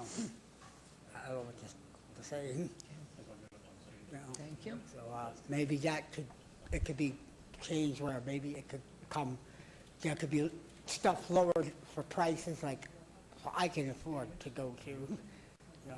Well, we appreciate your comments, and as I said, we can't have comment back from council, but it's an opportunity for you to express your concerns. Right, to express so. this, express the Right. concern, that's what it is. Thank you. All right, Thank you're welcome, you. thank you again. Glad you have a home. Yep, oh, thank you. Anyone else wishing to be heard on agenda? Public participation? I'm going to close public participation, then we'll move on to agenda item 63, council member recognition. Comments made by individual city council members during this portion of the agenda will not be acted upon by the city council unless the subject's on the agenda and scheduled for action. Any member of council who wishes to speak under this portion of the agenda? I see, we'll start with your tutu. You go. start my tutu? Since you are the wounded one here, you can go first. Mayor Pro Tem. David's going to love this one. Yeah, well, I'll tell you why I'm wearing it in a minute. We just had our Take Your Child to Work Day, and what a phenomenal event here at the City of Las Vegas. That was incredible. You guys do such a great job for all the employees here at the City of Las Vegas. I just want a shout out to them on that. So other fun things going on in Centennial Hills in Ward 6. It's Movie in the Park. Yeah, that's it, David. Trolls. We're doing Trolls. So this, I get the troll headdress on. It is May 12th at 6. It says 6 p.m. when the sun goes down. What do you think, Mayor? You kind of like that? Do I do this well? The troll. Very well. Got to thank Christy Garnes for putting this together for us. It is Movie in the Park, May 12th. It is Trolls. I will be out there possibly with a better do than this one is my goal, my game plan. The movie starts at dusk, so come on out, grab your lawn chairs, your blankets, bring the kids. It is free for our families. Other fun stuff happening out in Ward 6 in Centennial Hills. It's that time of year again at Floyd's Land Park at Tule Springs. It's the annual fishing derby, Saturday, June 10th, 7:30 a.m. We do partner with the Nevada Division of Wildlife. They bring out a bunch of fishing poles for kids to learn, and I go around the lake and help these kids. That little girl right there last year caught that fish, and I was so proud of her. Did you fillet it? No. This is a catch and release. I mean, so you can take them home if you want, but most of the kids are catch and release. But I have a blast at this event. I get to run around the lake and help kids put their bait on their hooks. And Troop 555 will be out there again with their world famous pancake breakfast for $5. It's a great opportunity. Oh, by the way, it costs nothing. It is again free for our families. So, and on a more serious note, Your Honor, we continue our partnership with Nevada Child Seekers. We do have a missing young man. His name is Jose Antonio Sanchez Jimenez. He's 14 years old, 5'7", 217 pounds. Last contact was around April 24th. He does have braces, and he was last seen in the area of Rainbow and the 215 wearing black shirt and blue jeans. If you have any information as to this young man's whereabouts, please, let's get him to where he needs to be. Contact the Las Vegas Metropolitan Police Department, 702-828-3111, or Nevada Child Seekers at 702-458-7009. And if you need to contact my office, Mayor, you just walk down the hallway. But for anybody else, it's easy to find, Councilman-S. Ross, LasVegasNevada.gov. I'm on Twitter and Facebook as well, or you can use that old-fashioned dial-up machine called the telephone, 702-229-6154. Myself and my staff are at your service, and it's a privilege to serve. So thank you very much, Mayor and council members. Well, we're very proud of you and wish you a speedy mend. Councilman Anthony? Thank you, Mayor. Get the, It would look cute with we'll his get head. the flyer up for feature. There you, okay, it was almost there. There you go. I will be hosting my 7th annual feature teacher award ceremony on Thursday, May 4th, from 5:30 to 7:30. We're going to gather at Mark Carroll Elementary School, where each of the elementary school and middle schools have selected their teacher that's going to represent their school, that's considered the best of the best, and we're going to honor that teacher with a certificate of appreciation signed by the mayor and the entire city council, and a glass apple they can put on their desk to show their students and other teachers what a great profession it is to be a teacher. And we can never take enough time to make sure our teachers know that we are proud of them and that they are doing a great job taking care of their kids. So the schools that are represented on that evening at Mark Carey, where the teacher will be there, as well as family and friends. And if you're a part of this school, please come out and recognize this teacher. It's Richard Bryan Elementary School, Gerheim Elementary School, Dorothy Eisenberg Elementary School, Connors Elementary School, Mark Carey Elementary School, Sheila Tarr Academy of International Study, the Ernest May Elementary School, Justice Myron Levitt Middle School, Ernest Becker Middle School, William Lummis Elementary School, the Founders Academy of Las Vegas, Somerset Academy, Lone Mountain, and the Mulaski Middle School. So come on out and let our teachers know that we're thinking about them. And if you could put the camera on me so I can show them the apple they will be receiving. And oh, there you go. That's the apple that each of our students, our teachers, will be receiving that evening. So great to do it, and that's all I have, Mayor. Thank you very much. Councilman Beers. Thank you, Your Honor. We will be out at the Coffee Bean and Tea Leaf by Costco for Coffee with the Councilman coming up in 2 days. Invite people to stop by and say hi, bring us your comments, complaints, and once in a while, congratulations and compliments for our great city. The formal address 10834 West Charleston Boulevard. We'll be next doing our evening listening session with residents. Beers with Beers will be at Calico Jack's Tuesday, May 23rd, 5:30 to 7:30, corner of Cimarron. A reminder about the business kiosk out at the Sahara West Library. If you're doing any kind of transaction with the city, this machine may save you a trip downtown. It's open to any citizen anywhere and is capable of doing, well, you can see the list there of the specific transactions that can be accomplished through that kiosk. Again, that's at the Sahara West Library through the rest of this month at least. And it was on this day in music history, 78 years ago, we argued about whether this was a self-serving this day in music history. It's not. The Andrews Sisters recorded the Beer Barrel Polka. Oh, wow. Better known as Roll Out the Barrel. Andrews Sisters came out of the same tiny Minnesota town where Tonka trucks were invented, initially manufactured, and sold across America. Two famous things from this same little town in Minnesota.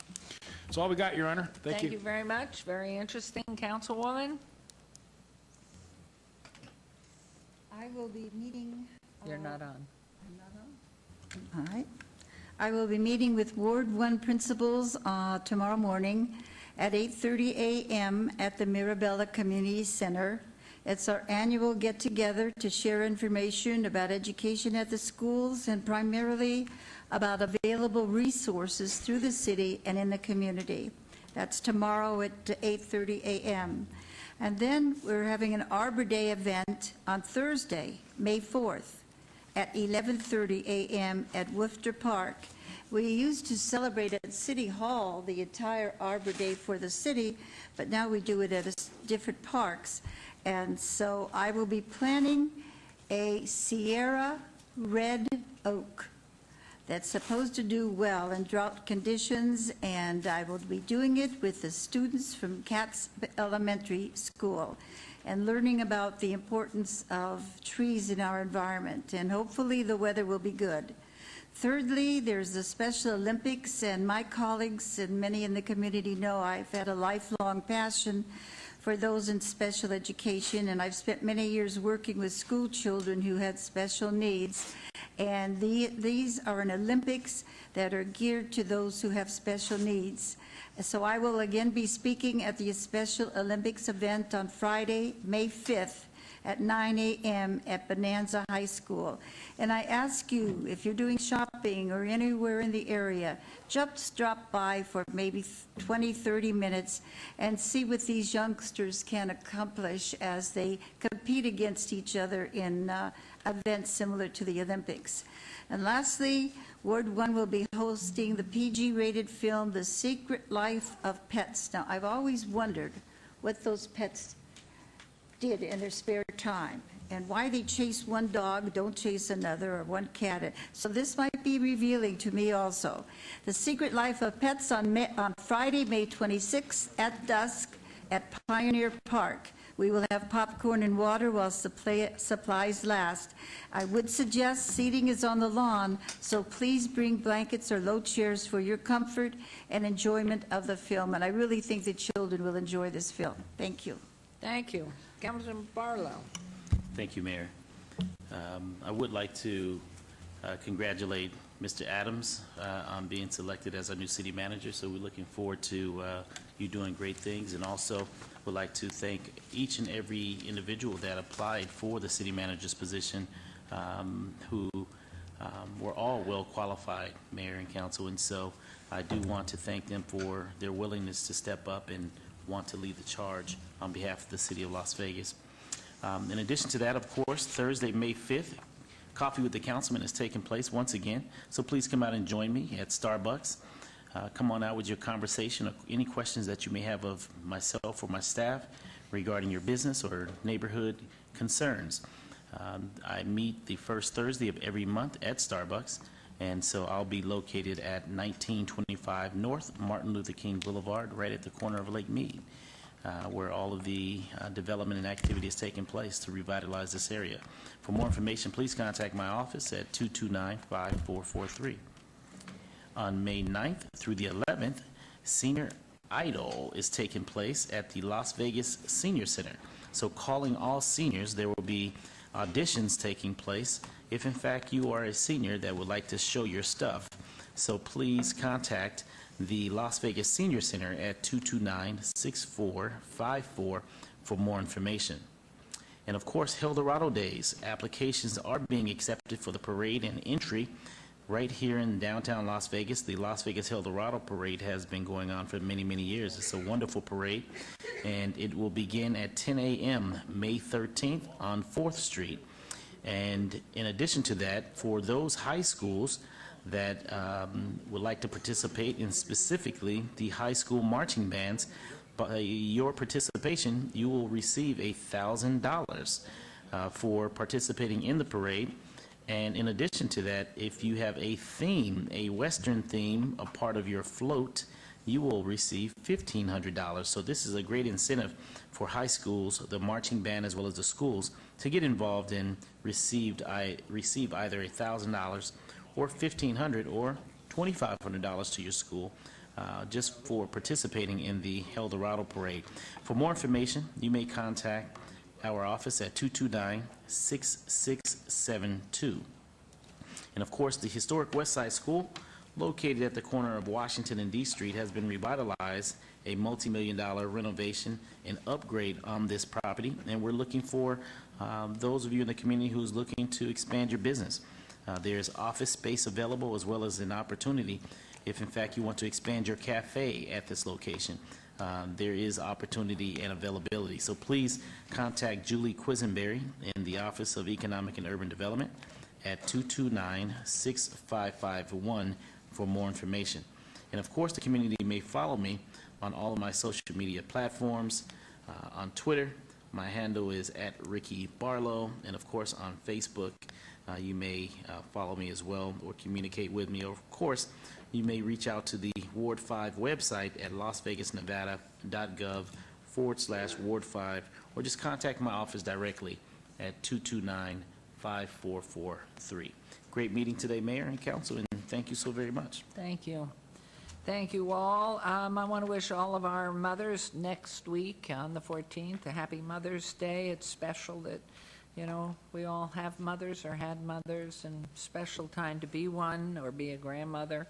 But this Saturday, I believe there's a walk downtown on Susan G. Komen for breast cancer, and of course Friday is Cinco de Mayo. So don't forget those things. And of course, Councilman Barlow, you mentioned our exciting Eldorado Parade, which will be at 10 o'clock on Saturday the 13th. And we're really excited. Last year was one of the best ever. Our next City Council meeting will be here in Chambers on Wednesday the 17th. And once again, I want to thank our tech support, both out here in the back of the room and hidden away in the corner. and thank all of our city staff, our social media tweeting and texting and whatever else you're doing this day. And want to congratulate you, city manager in waiting, I guess it is, or whatever, and thank all the wonderful candidates that came out. You really are critical to the team, and I will say, the past city manager to be and the incoming city manager couldn't work without you. So it's very important, all of you who put your hats in the ring. It was a very informative time, and I think each of us learned how critical you all are to the heartbeat of the city continuing to be all that it can be. I want to thank my colleagues, but very especially these two ladies up front. Are we more than three? That sit here from our clerk's office and keep us in line. And always, no matter what, whether it fails, technology fails, they are right there for us. So have a wonderful weekend. Remember the Susan Coleman Walk this weekend and Cinco de Mayo, Friday. So happy holidays and thank you all. Thanks.